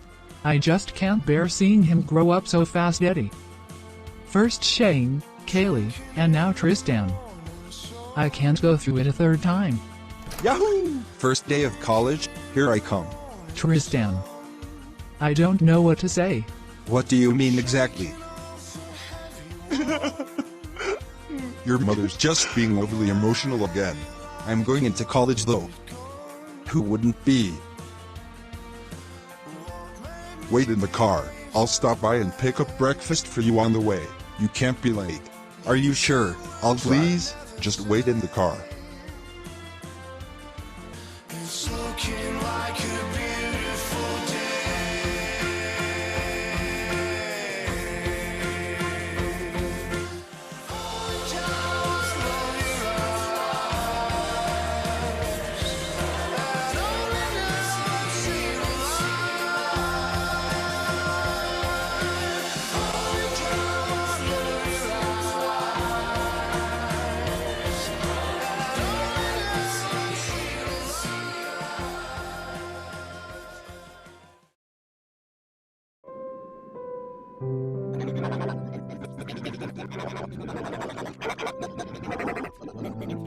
Everyone.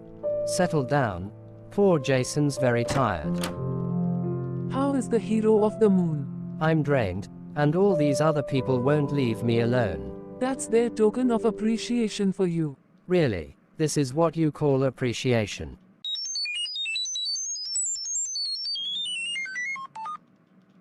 Oh, I just remembered. There's a surprise for you downstairs.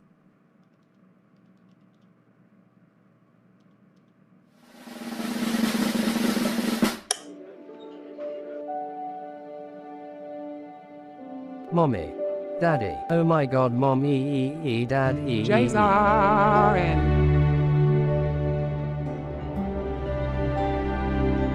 Long time no see. How have things been? It hasn't been any better until now. I can't believe it, Jason. You actually did it. You owed up to your past mistakes, kept staying determined, and look where it's gotten you now. You've matured so much, son. Your mom and I couldn't ask for a better son for the life of us. It was nothing, Dad, honestly. So, Jason, now that you've completed your mission for the first time ever, how would you feel about doing it all again, in about 3 months or so? I'd be more than honored. So, what are you gonna do in the meantime? Go back to bed. And that's a fact.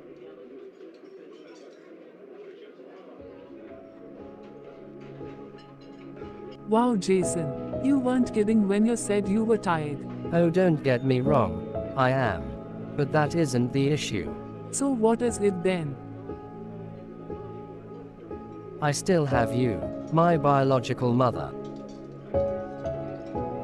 And both my adoptive parents are also by my side.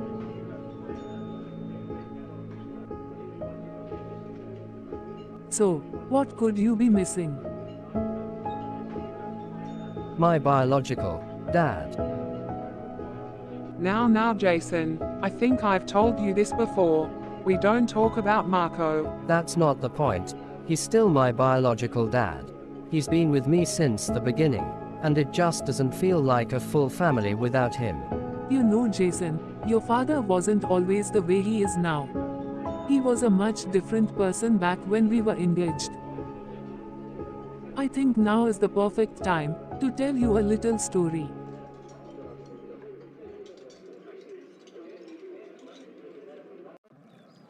Remember. Remember. Remember. Remember. Remember. Remember.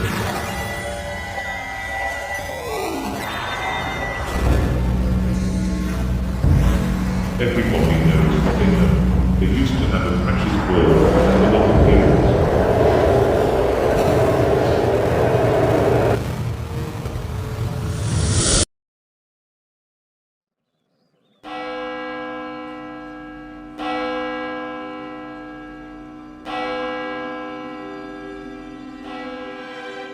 I close my eyes and I can see the world that's waiting up for me.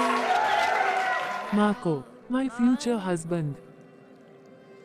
I just want you to know that no matter what happens going forward, never take this relationship for granted. I couldn't care more for our future, darling. This relationship will always be my #1 priority, and once we have our own kids, I will make it my mission to set the best example possible, to help you grow a safe, healthy family, and to do everything I can to make you and the children happy. And the promise is a promise.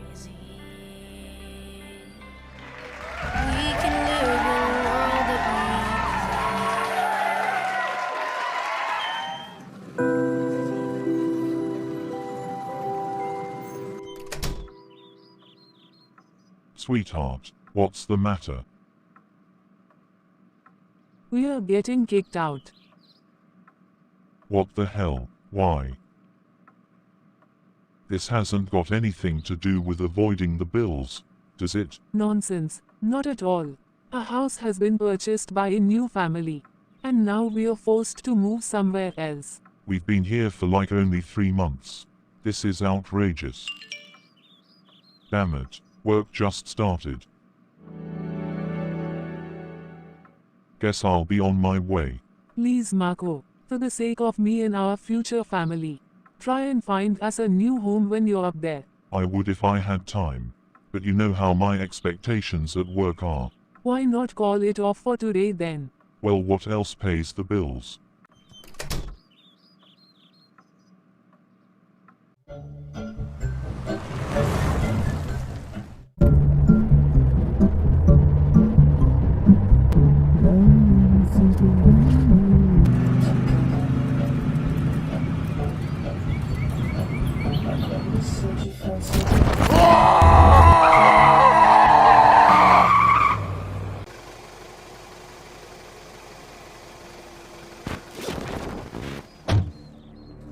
Do you have any clue what you could have done? I nearly got in a crash thanks to you. And what are you meant to be anyway? A cheap Halloween decoration. Please, you couldn't scare me if your life depended on it.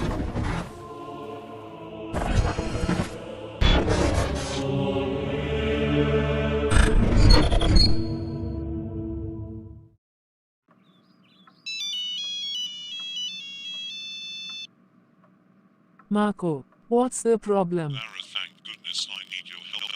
I'm in the forest right now. Please come and get me. Talk to me, talk to I me. can't feel my own consciousness. I'm petrified. Marco, it's okay. No, it's not okay, Lara. I feel like I'm going to die. I'm begging you, please help me before I...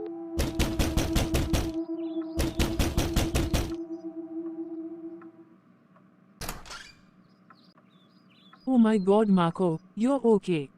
What are you doing? We do it all the Oh god, time, no, Marco. no, get away, get away, get away.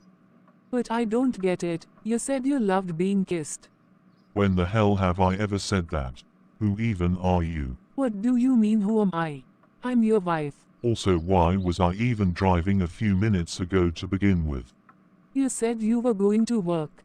And I literally just told you to look for a new house after we lose this one. Wait, I'm going to lose my house. You were literally there when I just told you that.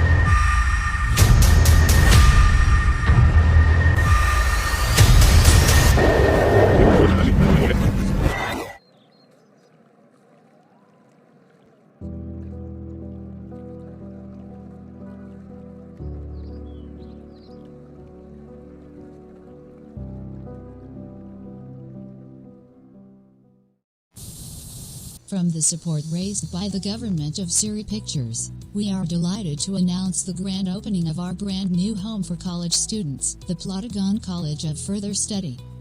Here in the Plotagon College of Further Study, we supply young adults with the knowledge and skills they're expected to use in the working world. Such skills include problem solving, experimenting, teamwork, and friendship. Our list of courses will also be provided to students on the opening day, as well as a book of resources for each course. The Plotagon College of Further Study. PCFS.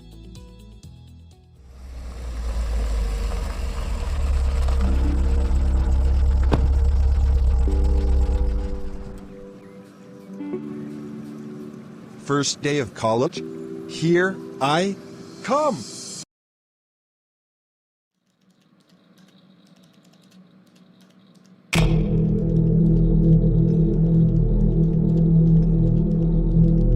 What the hell? What is this? Your temporary home for subject research. That's what it is. I want you to stay in there, and to not panic.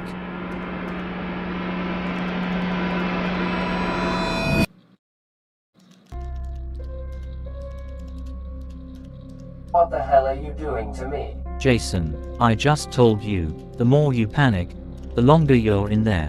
What's your problem anyways? Why would you do this to me? I'm trying to help you. I'm not doing any of this out of harm. Look at my hand real quick. What do you think that is? It's a tablet. And why are you asking me? I'm asking because you might have some sort of association with it. Tell me, Jason, have you been acting unusual lately? How do you mean? I mean, have you been feeling irritated, as in more than usual? I just think there's something going on. Nothing's going on with me. Or perhaps more anxious and worried about your own health.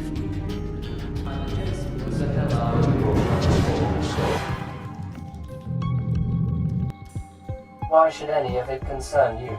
What if it's something personal I'm going through? Jason, you can 100% be honest with me. I don't want to hurt you. I want to help you. It doesn't matter. You're the crazy weirdo who trapped me here. So I'm not looking up to you. You're not getting anything out of me. Is that so? Well, in that case, so be it. If this doesn't get any words out of you, then nothing will.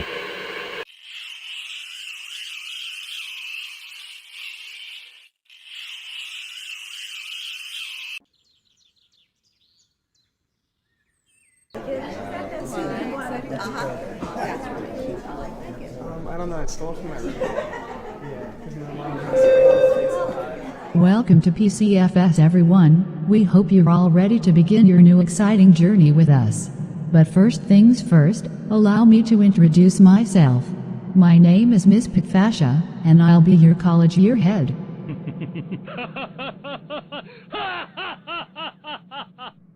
Excuse me? Austin Conley? Anything of interest you'd like to contribute? No? Then get up and walk the hell out. Anyways, with our staff in an awful hurry to organize your yearly courses and activities, they're sadly unavailable to guide you through the building, which is why you've all been given out guidebooks including the building layout to help you get around. And please, everyone in this room right now, make the best out of the year while you have it. As first-year students, you are expected to be independent, make your own decisions about courses, and participate in activities that are given to you. The following years and so on will be much more in-depth, so please make the most of this time while you have it. Migrating to college is an extremely hard time for everybody, and we understand completely. Therefore, we're asking each and every one of you to make the best out of your future journey. So before we kick off, does any of you have questions before the start of your life-changing future? Yes, over there. Please, can I use the bathroom?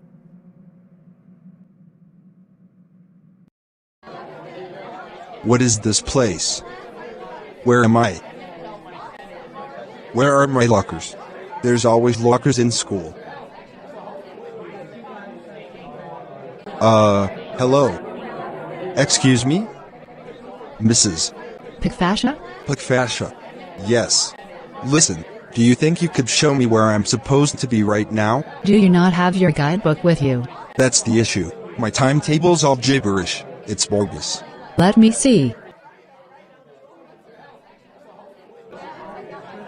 My suggestion for you would be to follow the order of numbered doors down the hallway behind you, and that's where you'll find your first class, which is what the numbers on your timetable mean. Okay, then I suppose. Can't do better than my best, right? I wish you the best of luck. Thank you. Let me out of here. Jason, stop whining. I'm doing all of this for a good cause. I want to fix you. What are you trying to fix about me? All you're doing is kidnapping and threatening me. I'm not going to bother arguing with you, Jason. But I will say this. The reason you're trying to deny the evidence about your health rotting is for one specific reason. You're afraid. You're afraid of people judging you, running away from you, and disconnecting socially from you. And I get it completely. It's one of the hardest things in life to deal with. The main point is that you really shouldn't be hiding your problems from your loved ones. Even Tristan's been through the same social problem you're having, yet he still managed to open up and express his struggles, so I'm more than certain things can work out for you too. My problem's different though. It's not just about missing a friend close to me and not talking about it. In my case, it feels like my body's telling me something. Well, what exactly is it telling you? Describe it. A prophecy. A terrifying, deathly prophecy. A prophecy indicating that the entire universe, the one we live in right now, at any moment, will crash and burn to non-existence. All because of something I've done. And is there anything else you can visually point out? Well, anytime I start having flashbacks, these letters flick into my mind. Z and O. I honestly keep thinking it was some crazy dream. Jason, this is serious. This prophecy could not only explain why you've been acting strange, but it could also be because of body corruption. What do you mean? Body corruption? It's when a living being absorbs a digital virus, carried into a digital universe like this one. It's a large portion of deadly malware which can do serious harm to the body, to the point of eventually taking over with full control of action. Oh my god, it makes so much sense now. Exactly, and if we don't act now and remove the corruption, it could spread and fulfill the prophecy. So what do we do? Stay there. I need to get some special equipment for this job.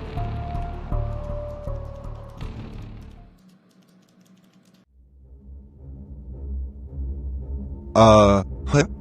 Isn't this meant to be where room 3 is? Is there something going on that I don't know about? Can all students report to their first classes now? Thank you. Where on earth is room 3? I don't even know where it is. Hello?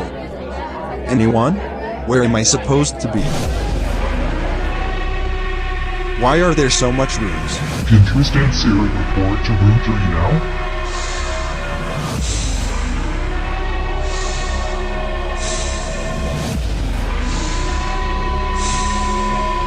Tristan?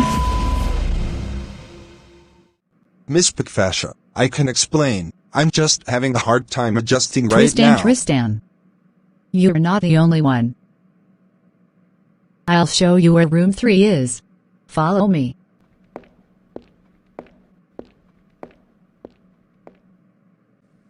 So Tristan, Miss Pikfasha told me what happened back there. You felt very under pressure. She could see it right through you. What else was I supposed to do? I already came to her, yet I still didn't see where I was meant to be. Yeah, we're sorry about that. As you've heard already, room 4 actually was room 3. It was just a sign mix-up. Anyways, this is supposed to be my message to you, saying that you've handled the situation very well, and that the first day is never easy for anyone. So as you can read from the room, not many people have chosen this course. So it'll be a nice quiet year going forward.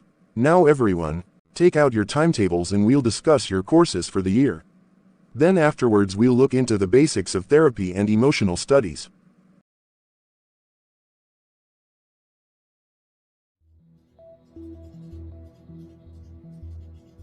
Are you positive all of this is going to work? Jason, trust me, it's nothing to be stressing about. All the machine is going to do is perform a body scan on you, and if it sees any sign of the malware, it'll remove it from your body. What if that doesn't happen though? Maybe we should reconsider. Do you want your body to be infected or not? Okay, I'll do it, but all my trust and faith is in your hands. Very well.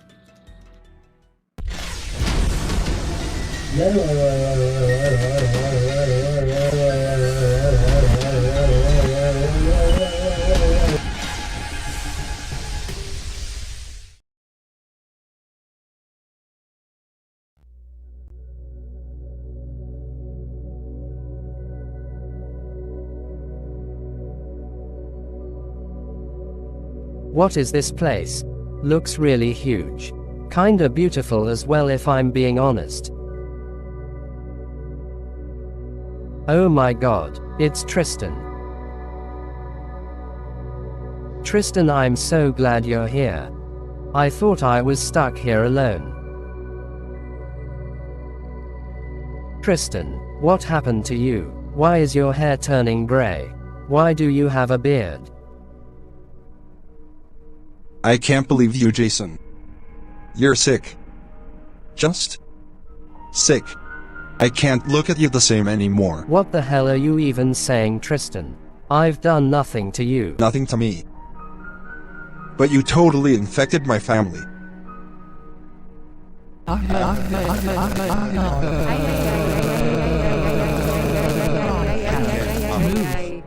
No, none of that was any of my doing. I could never. But Jason, it was all your doing.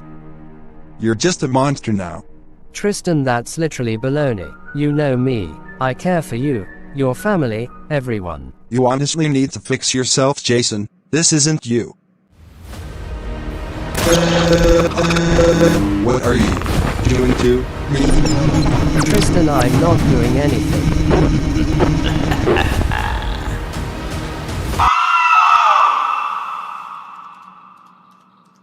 So Jason, how do you feel? It's not gonna work. We gotta think harder.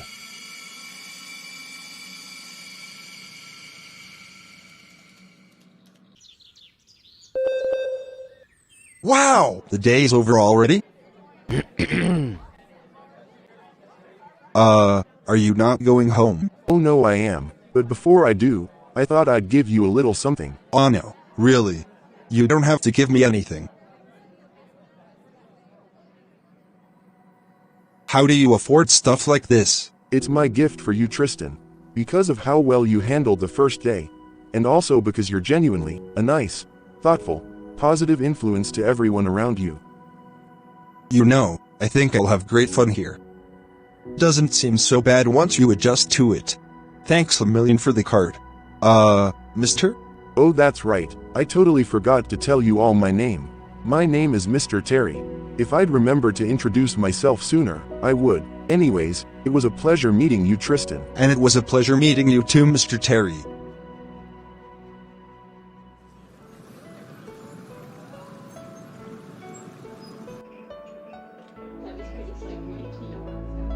And for your main course, a large hamburger with a side of salted fries. Thanks a million. You're welcome, Tristan. But it's not just me who deserves the thanks. I saw you on the news the other day. Really? You handled the situation really maturely. And despite everything that happened, you'll still always be a generous, nice guy underneath. I was in a really rough stage in life.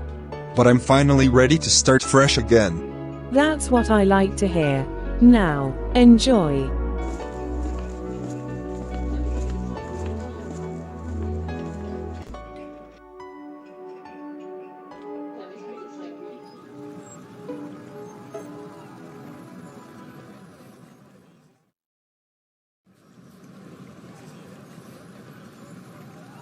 Wow! That was delicious.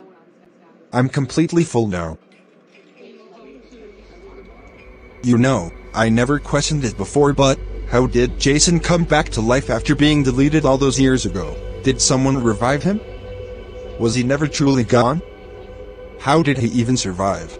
Well, whatever the reason may be, I'm sure the answer will become obvious as time moves forward. Yes, Mom, I'm coming home. Oh goodness, this is gonna be difficult. We've already tried with that other plan, but it didn't do anything. I gotta think about this. What else is there to do? What haven't we tried at this point? There is one thing we haven't tried yet. A little backup plan of mine. What do you mean? Backup plan? Please bear with me for a minute.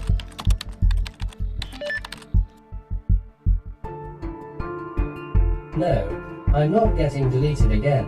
Not another time. Jason, you don't seem to understand what I'm trying to do, so let me explain. So every time a character in this universe gets deleted, they're sent to the negative dimension.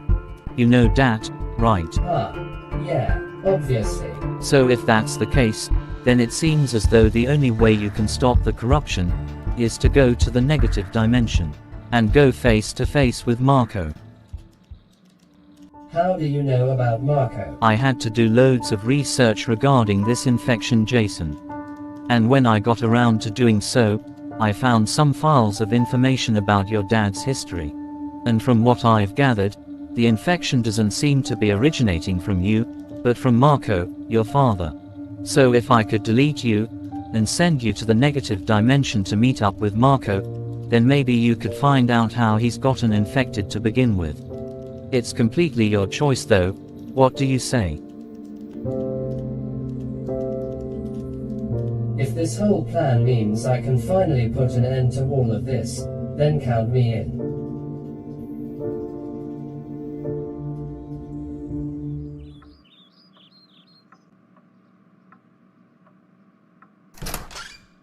Mom. I'm home. Wow. That's one way to say welcome back. How did it go? Tell me everything. Now. I'm tired enough already. But perhaps I could give you a rundown. So on my way through the front door I was a little lost. I didn't quite know the directions as well as I hoped. But then I ran into this nice lady, Miss Pickfascia, who's our year's head, and she was one of the nicest, respectful. Looks like I'm stuck in this wasteland forever. There's literally nothing for me to do now.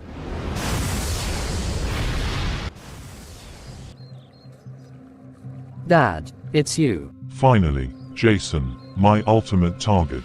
Shut it. And I'll do it again if you don't explain yourself. What is there to explain? I am your father. Then act like it. Maybe it's because of the aftermath and whatnot. But you need to pull your life together, Marco. Everyone's worried about you. Mom's worried about you. I'm worried about you. Jason, what did your mom say? How you're too afraid to admit the incident. What incident are you on about? You're crazy. You know what incident I'm on about. With the car crash, and the virus, and how it's absorbed you, and how it's making your health and relationships hurtful. There's no hiding it anymore, Marco. I know everything now. I know. Jason, look.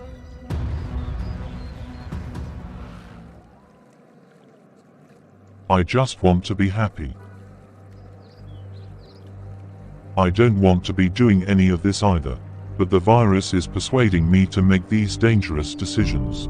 I can't undo what I've done. It's too late. No, it's not. You can still fight back. It's never too late. But Jason, I can't. It's gotten the better of me. I can guarantee that isn't the case. Despite everything you've done, there's still a tiny 1% chance that the real you is in there somewhere. Besides, everyone else back home is trying to find a cure for you. So if you think it's gonna end like this, then I can say for a fact that you're being baloney.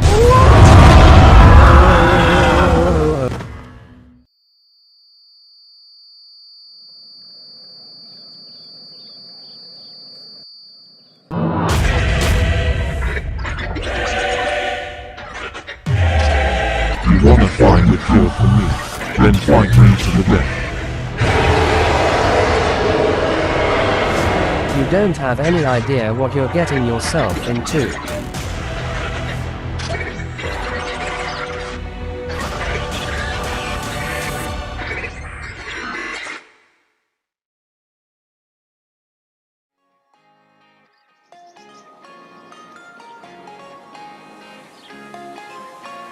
I can tell that my future's looking bright already.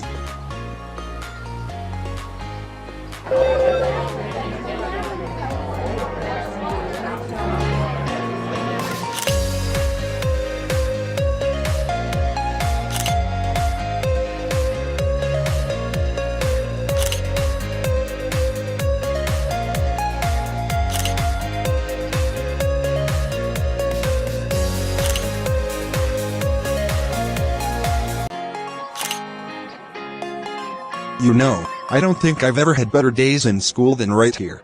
It's much less strict than school. I know, and they even have the best food here. See you soon, lads. Daniel. Jacob. Daniel and Jacob? Gotcha. Why do I always suck at names?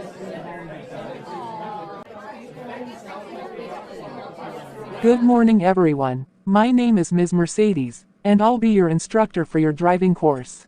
So considering you guys have all chosen this course to begin with, I'd assume you know at least one of the basics of driving. So would anyone be eager to share anything they know? Yes, you, sir. It's Tristan. And I genuinely believe one of the most important things about driving is that you should keep eyes on the road at all times. No distractions like phones, for instance. That's a great point, Tristan. I couldn't have worded it better myself. Just like in class environments, phones should be kept to the very minimum in times of being behind the wheel. Tristan. Earth to Tristan. You aren't ironically on your phone despite discussing against it, are you? No, of course not. I was checking for my pencil, in case we need to write anything down. Well, good thing you did, 'cause that's what we're gonna do.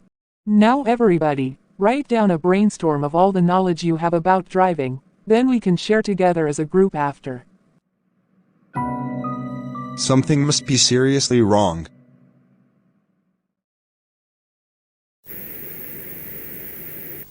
Now on your local nature channel. It's even more nature.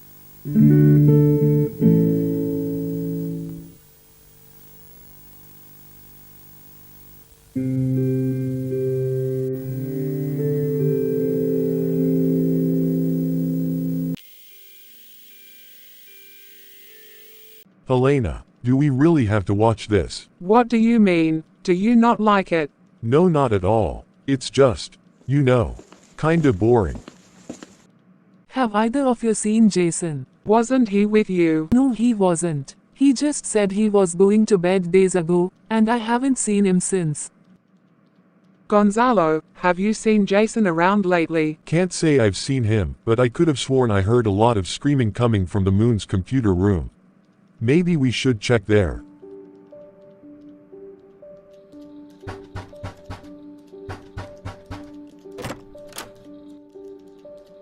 Who in the galaxy are you? Ma'am, now isn't the best time. Are you associated with the absence of Jason? You don't understand his situation right now. Yes, I do. I'm his mother. Then you've been far away from him for too long, 'cause he's clearly coming down with something malicious. What are you trying to say? What on earth are they talking about? Just let them be. We'll ask for clarification later. I'll make myself as clear as possible when I explain this. So please hear me out. Then tell me, what's happening? So you know the incident with Marco and how that piece of deadly virus has absorbed his body, right? I've literally told Jason the same story. Well, that's the problem. There's no need to warn him any longer. It's now slowly absorbing his body as we speak. You're lying. You have to be. Acknowledging the truth isn't lying in any shape or form, unfortunately. And to add insult to injury, everything about this virus specifically revolves around this prophecy that Jason's going through. What prophecy are you mentioning? Explain. He's saying it's this prophecy where this virus has a goal or motivation, to use Jason as an evil identity, and to bring destruction to the entire galaxy. And if we don't find any solutions for him, the whole world will be at risk. And even if we do find a solution, I'm afraid the only one at this point will be for him to take his life.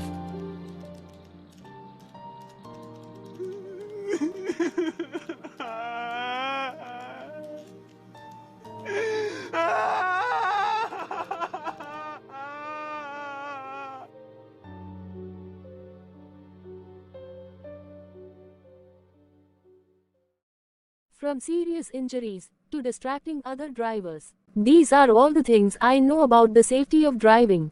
Thank you everyone for listening. Thank you, Julia, for that very insightful talk. Now who would like to go next? Perhaps Tristan. I'd love to, miss. I've got some great points.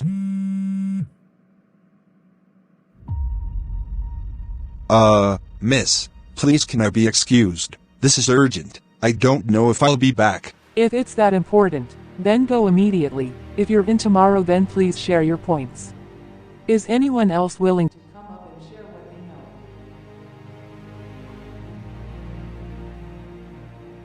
Damn it. This is awful. How am I supposed to get to where Jason is?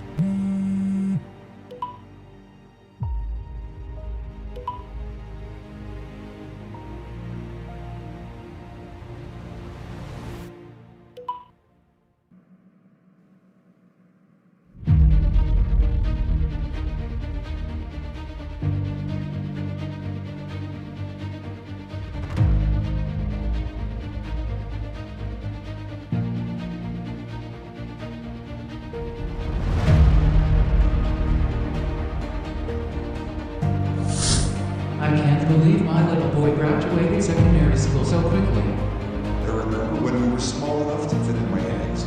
It's part of growing up, Dad. You know I can't stay the same age forever.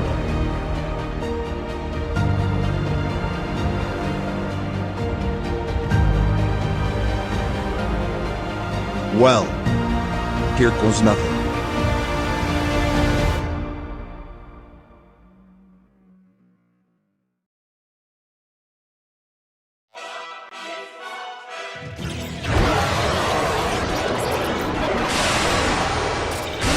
Dad, I'm telling you, you don't have to do any of this. It's not only an unfair match, but a waste of time. Dad, why don't you just stop and listen to me?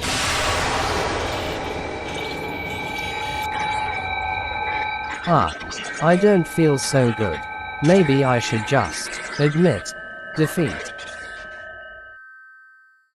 Hey!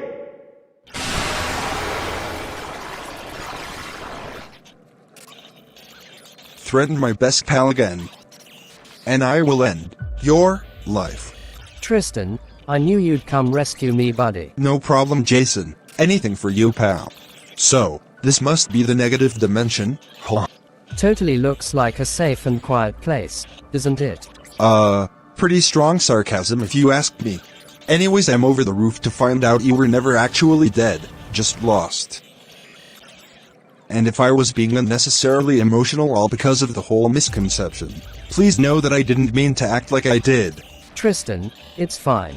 There's nothing to feel ashamed of. The only thing we should be focusing on right now is taking down the infamous wretched creature in front of us.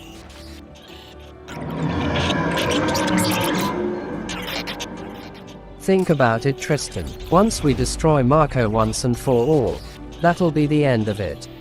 The pain, the journey, the mysteries, all of them will be behind us. This is a bigger battle we're going up against than you think. We're talking all or nothing. I like your optimism, Jason. Trust me, I'd rather have it than not. But I don't think you'll make it. What are you talking about? Well, you see the suit I'm wearing right now? The hoodie and the jacket. Yeah, these are supposed to be protective clothes, to protect me from virus attacks. And I'm just worried you're risking your life with this. You don't have protection at all. So, it shouldn't matter. I've had way worse happen to me. And there's no way I'm letting you take on this thing by yourself. We're gonna take down this monster together, and we're either going to live or die together. Let's make these next couple of minutes count.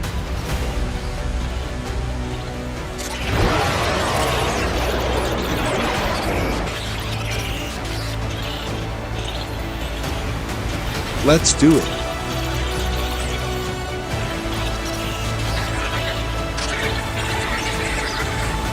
Bring it on.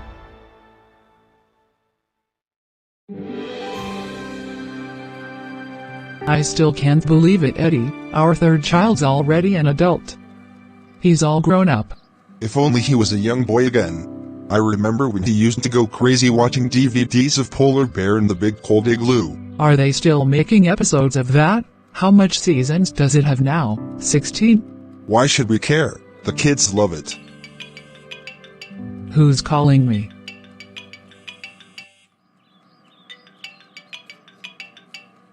Miss Pitfascia, lovely of you to call, but it's really late. And, is everything going okay for Tristan? What do you mean? I've never seen him so happy, and anyways shouldn't he be home by now? That's the issue. Tristan told his driving instructor that he had to leave for something urgent, and we haven't seen him since. If that's the case, then leave the rest to us, we'll take care of it.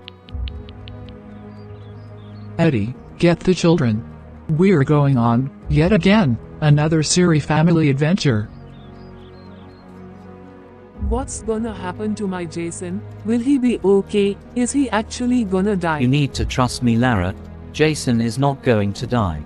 He's in the negative dimension anyway, so it's impossible. But what if the negative dimension gets deleted? What happens then? Okay, well, if that happens, then it's definitely game over. If there's no afterlife, any characters that have been deleted are just downright gone forever. Lara, please relax and stay with me here. The situation isn't gonna sort itself out. Panicking will just make it worse. What I suggest we do is to somehow find a way back down to Earth, since most deleted characters are brought back to life there. So that way we'll see if Jason makes it out alive or not. Why don't we just jump all the way to Earth? Whoa, hey, a bit crazy there, don't you think? What other options are there? We haven't got time to lose. Are you sure your body can handle it? It's a big fall.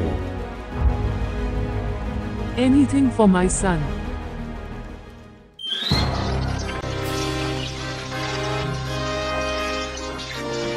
Bring it on.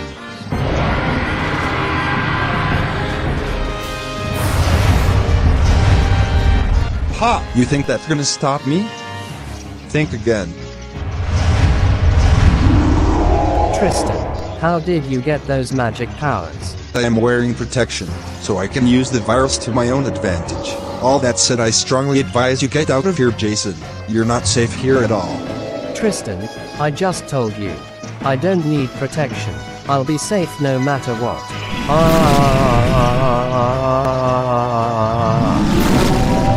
No one, and I mean no one, messes with my best friend.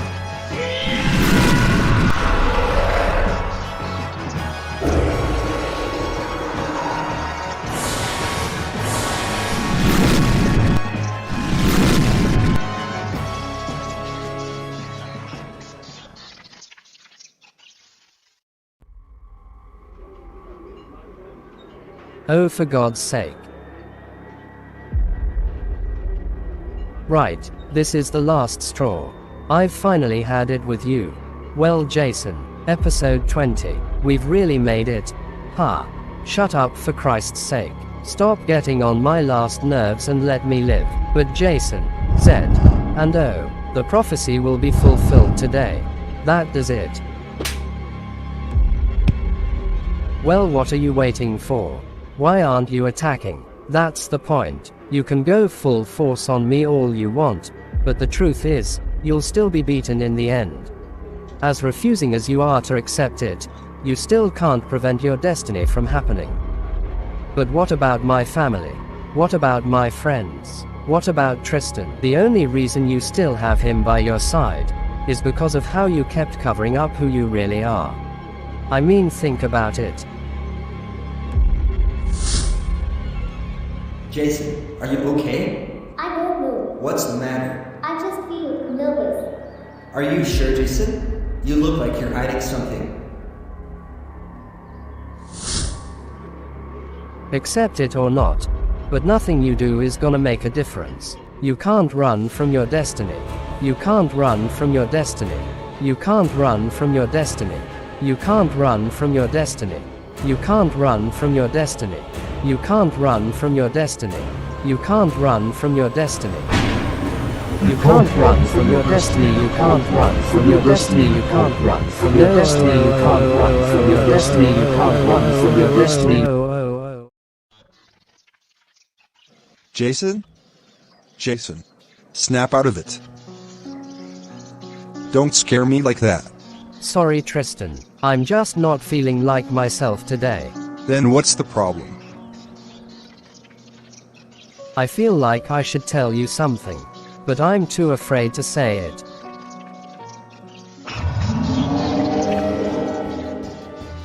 Well, whatever it is, it can wait till later.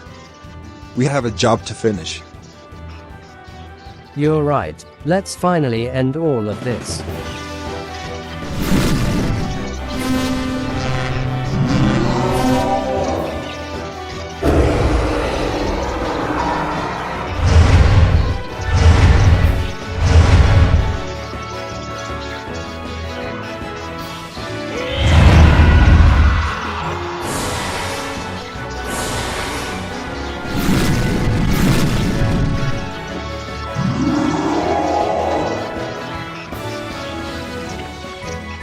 Tristan.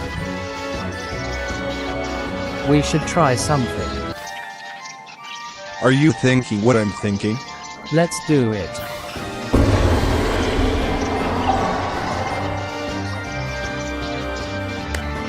Super duper ultimate double power attack.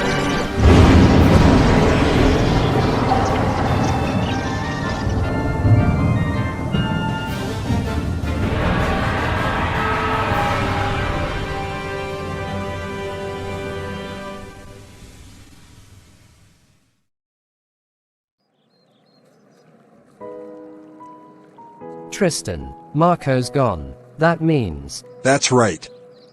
We've defeated Marco once and for all. The world is finally safe. Oh my god, oh my god, oh my god, we finally did it, Tristan, we finally did it. We really did do it. Well done, pal.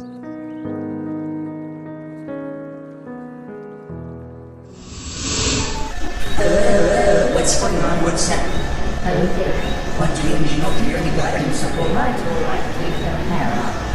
You have to watch on the lens there, it should tell what is happening. Where the hell is the watch going to be? Just don't go and get it.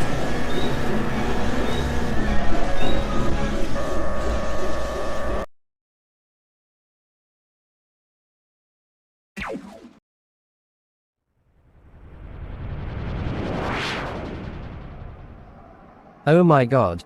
We did it, Tristan. We're finally back in the normal dimension. Wow. We really did it. Huh. Of course we did. We've finally taken down Marco. The world is safe from evil. We managed to stop the unstoppable. Jason. Thank you. Thank you for always making our adventures exciting and unforgettable. For sticking by my side after 4 whole years. And for being the absolute bestest friend I could have asked for. Oh dear. Now I know for certain that Tristan will lose his trust in me when the time comes. What am I going to do? I gotta do something. It can't just end like this. Jason. What's wrong? Nothing. I don't want you to worry. But I am. What is it? Jason. Please. I won't tell anyone. I swear. So remember back in the negative dimension, when I said I wasn't feeling like myself.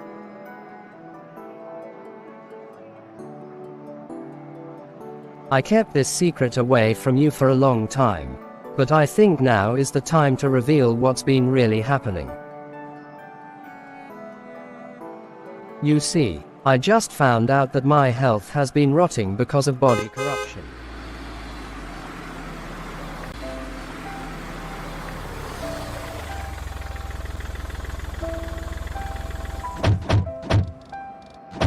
Guys, look, It's our son. Great to see you again, little bro. Oh my god, Tristan, you're okay. Oh my god, Mom, Dad, everyone, what are you guys doing here? We were in an awful shock when Miss Pikfasha told us you had to leave for something urgent. Is everything okay? Don't worry, I just needed to go rescue Jason real quick. He was in a bit of danger, that's all. Everything's all sorted now.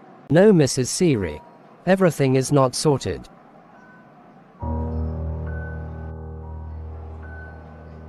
It's literally 11 in the night. We don't have time for this. But Kaylee, what if it's important? Jason, what are you not telling me? It doesn't matter. I don't want to tell you. Then why are you making such a big deal out of it? I just want to be on my own. Where are you even gonna go? If any of you guys need me, I'll be in the restaurant. Jason, come on, we can talk about this. What's his problem? I have no honest-to-God clue. He's not telling me anything. Could it perhaps be that you both got into a fight? Of course not. Nothing like that. He's just being very secretive about something. And it's driving me nuts. Maybe because if he tells you about it, he thinks that he might let you down.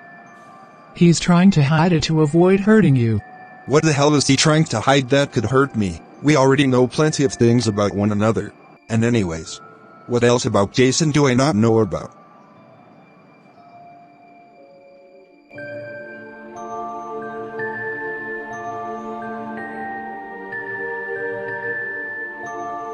You can't run from your destiny. You can't run from your destiny. You can't run from your destiny. I can't run from my destiny.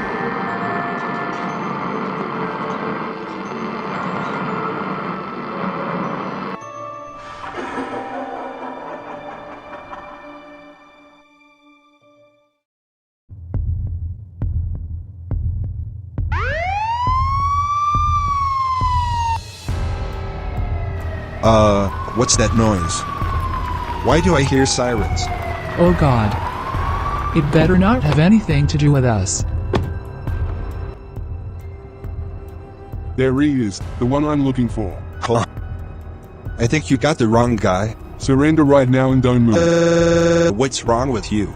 Mom. Help. What am I supposed to do? You're staying in jail.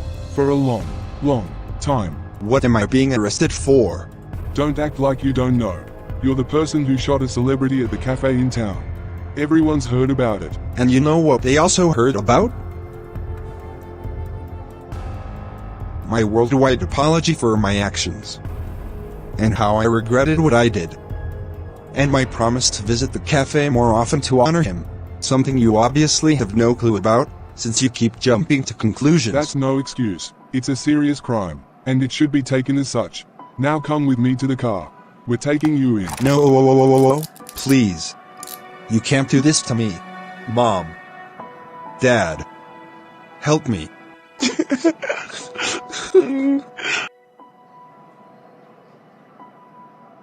Hold it. Oh my God, it can't be. Let go of him, officer. And why should I? He's a criminal. I'm not gonna ask you again. Let him go. I demand to speak to him. Fine, take him. Ouch! What are you doing? That's our son. Sid. You need to listen to me. I was wrong for putting you in danger. I'm not as heartless as you think I am. I was messed up in the head. I couldn't control myself and I don't want to be thrown in jail, so please back me up or do anything Tristan. at all. I only have one thing to say. You did the right thing. You were completely justified for killing me. If it wasn't for what you did, I'd still be threatening millions of more people. And let's be honest, as much harm as you think you did, what I've been doing over the years have been 100 times worse. Ever since I've gotten out of the negative dimension, no matter which direction I looked, I couldn't stop seeing reports of myself everywhere. I even saw your apology once it started going viral. No matter which way I turned, all I saw was a heartless monster. But why did you become this heartless monster to begin with? How did it escalate this badly? When I was starting fresh at Plotagon Secondary School, all of my friends would repeatedly tell me that I'd go far in my rapping career. I'd spend months just writing lyrics. And when the time was right, I eventually moved on to pursue my interest in rapping. However, as the years went by, I started getting more full of myself, thinking everyone else was below me, thinking I could emotionally and physically hurt them if they ever call me out or dislike my career. Not only that, but it's gotten so bad, especially this year, that I'd even attempt to murder people because I continued caring about no one else but myself. What started out as an interest of mine ended up turning into a disastrous disconnection from reality. And if it's gonna continue going downhill from here, then I'm afraid the only thing I can do is to pack up and find a new career. So, where are you gonna go from here? I know exactly where I'm gonna go. Officer. Tristan doesn't deserve to be arrested.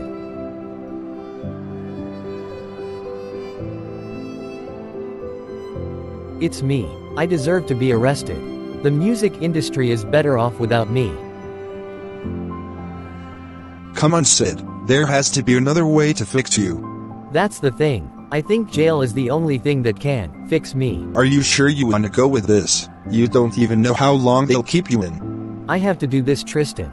I need this time to think about my actions. I'm willing to do this so you don't have to. You don't deserve it nearly as much as me.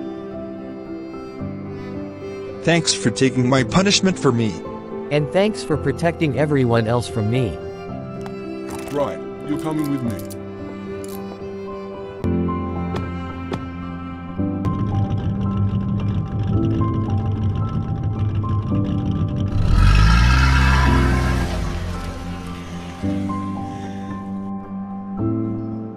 I hope you pull your life back together soon. Rap-Siddy.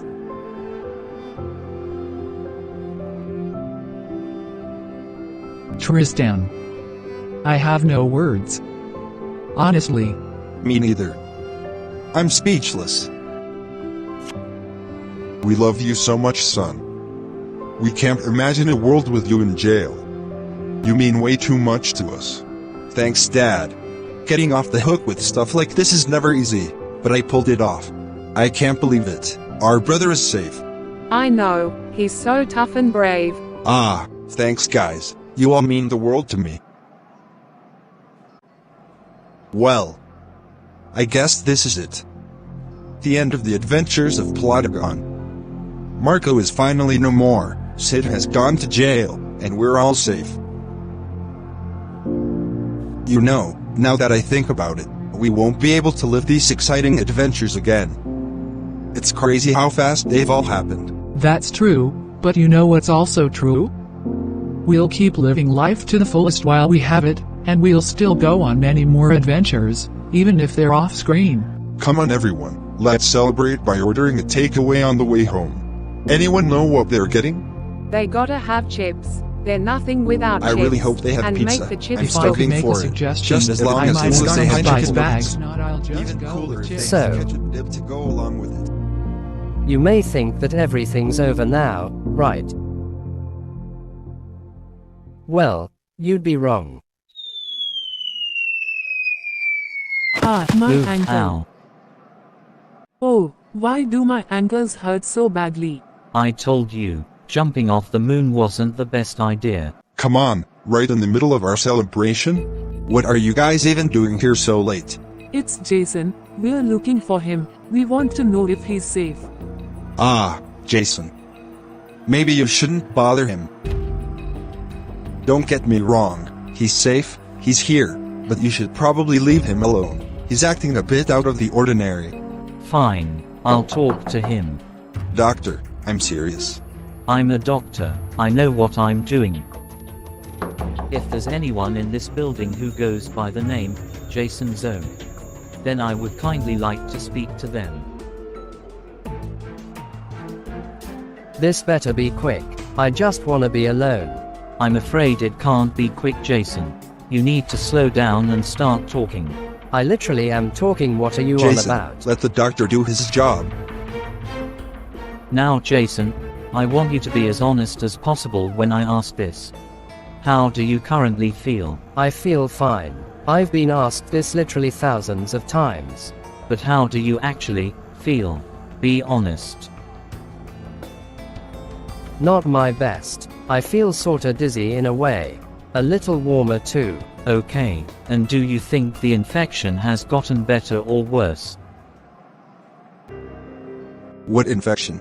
It's private, Tristan. You shouldn't worry about it. You're my best friend though, and you've been coming down with an infection without telling me? I told you, Tristan. It isn't that serious.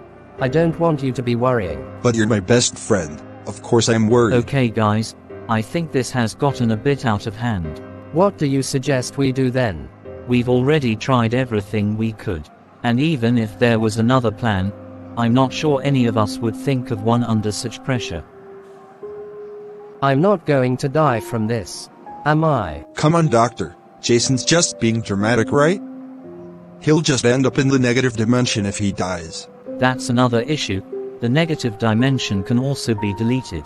And if there's no afterlife, then characters will be gone permanently. Oh my god, it's all adding up now. When Jason and I were in the negative dimension, and it started glitching out, I think that was a sign of it being deleted, only for both of us to escape in time. So that means my Jason is actually going to die. Oh dear god, not again. I can't go through it another time. Come on, Mom. Of course I won't. It's not what it looks like. I'll be fine. I'm genuinely sorry I can't be of more help, Jason. But I don't think there's anything else I could possibly do. I had a good life. I've made many great friends. But I think I'm ready to leave it all behind me now. No! No way in a trillion years am I gonna watch you die again. And especially not permanently. You can't save me, Tristan. No one else can. But you can still save yourself. You just have to fight back.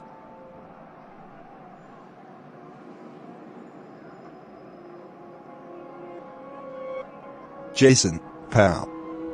You're scaring me.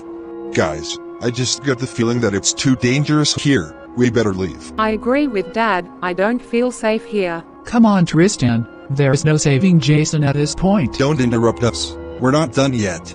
Your mom's right, Tristan. You better leave. Today's the day I fulfill the prophecy. What are you talking about? What prophecy? Oh god, it's starting. What the hell are you on about?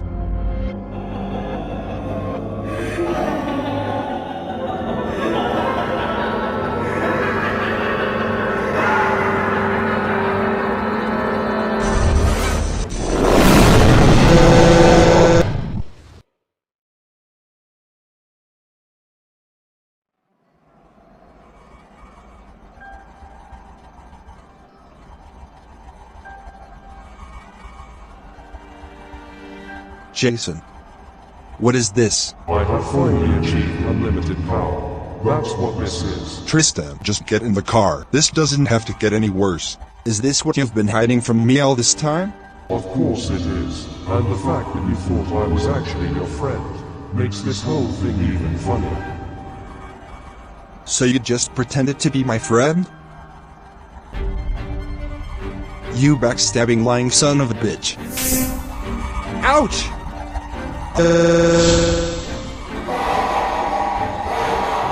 Wait guys, don't go without me, I wanna live. Come on kids, we gotta get out of here.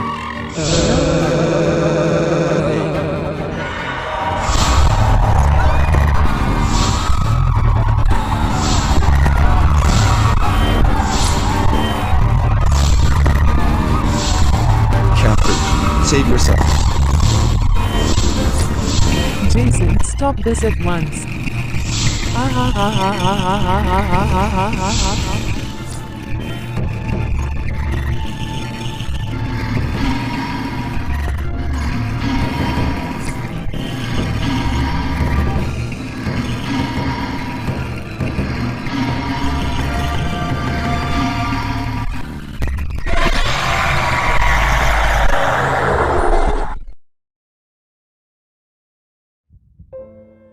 Well, I did it. I actually did it. I guess the prophecy came true after all. I've completely erased everyone from the face of existence. I'm the only one standing. I've lost my family, my friends, everybody. What have I done?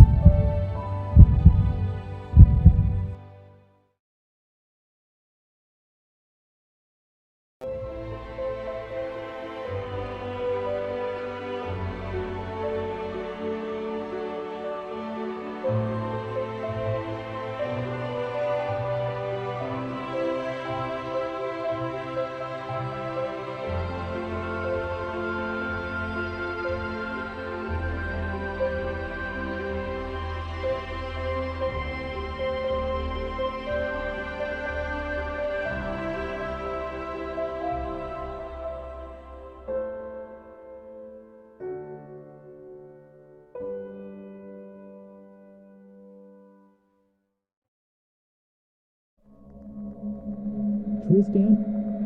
Wake up. Tristan. Mom, what's going on? How are we not dead after all that? Dad, I'm scared. Where are we? I don't know, Millie. I honestly don't. This is just wonderful. Now what are we gonna do? Maybe we should find out where we actually are before doing anything. And we should also find out more about what the hell's gotten into Jason. He can burn in hell. Come on, Tristan. You obviously don't mean that. Oh, yes, I do.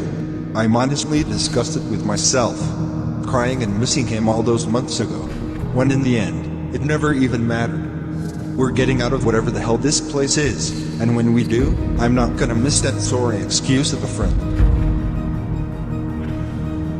This whole situation just isn't adding up. Something's not right.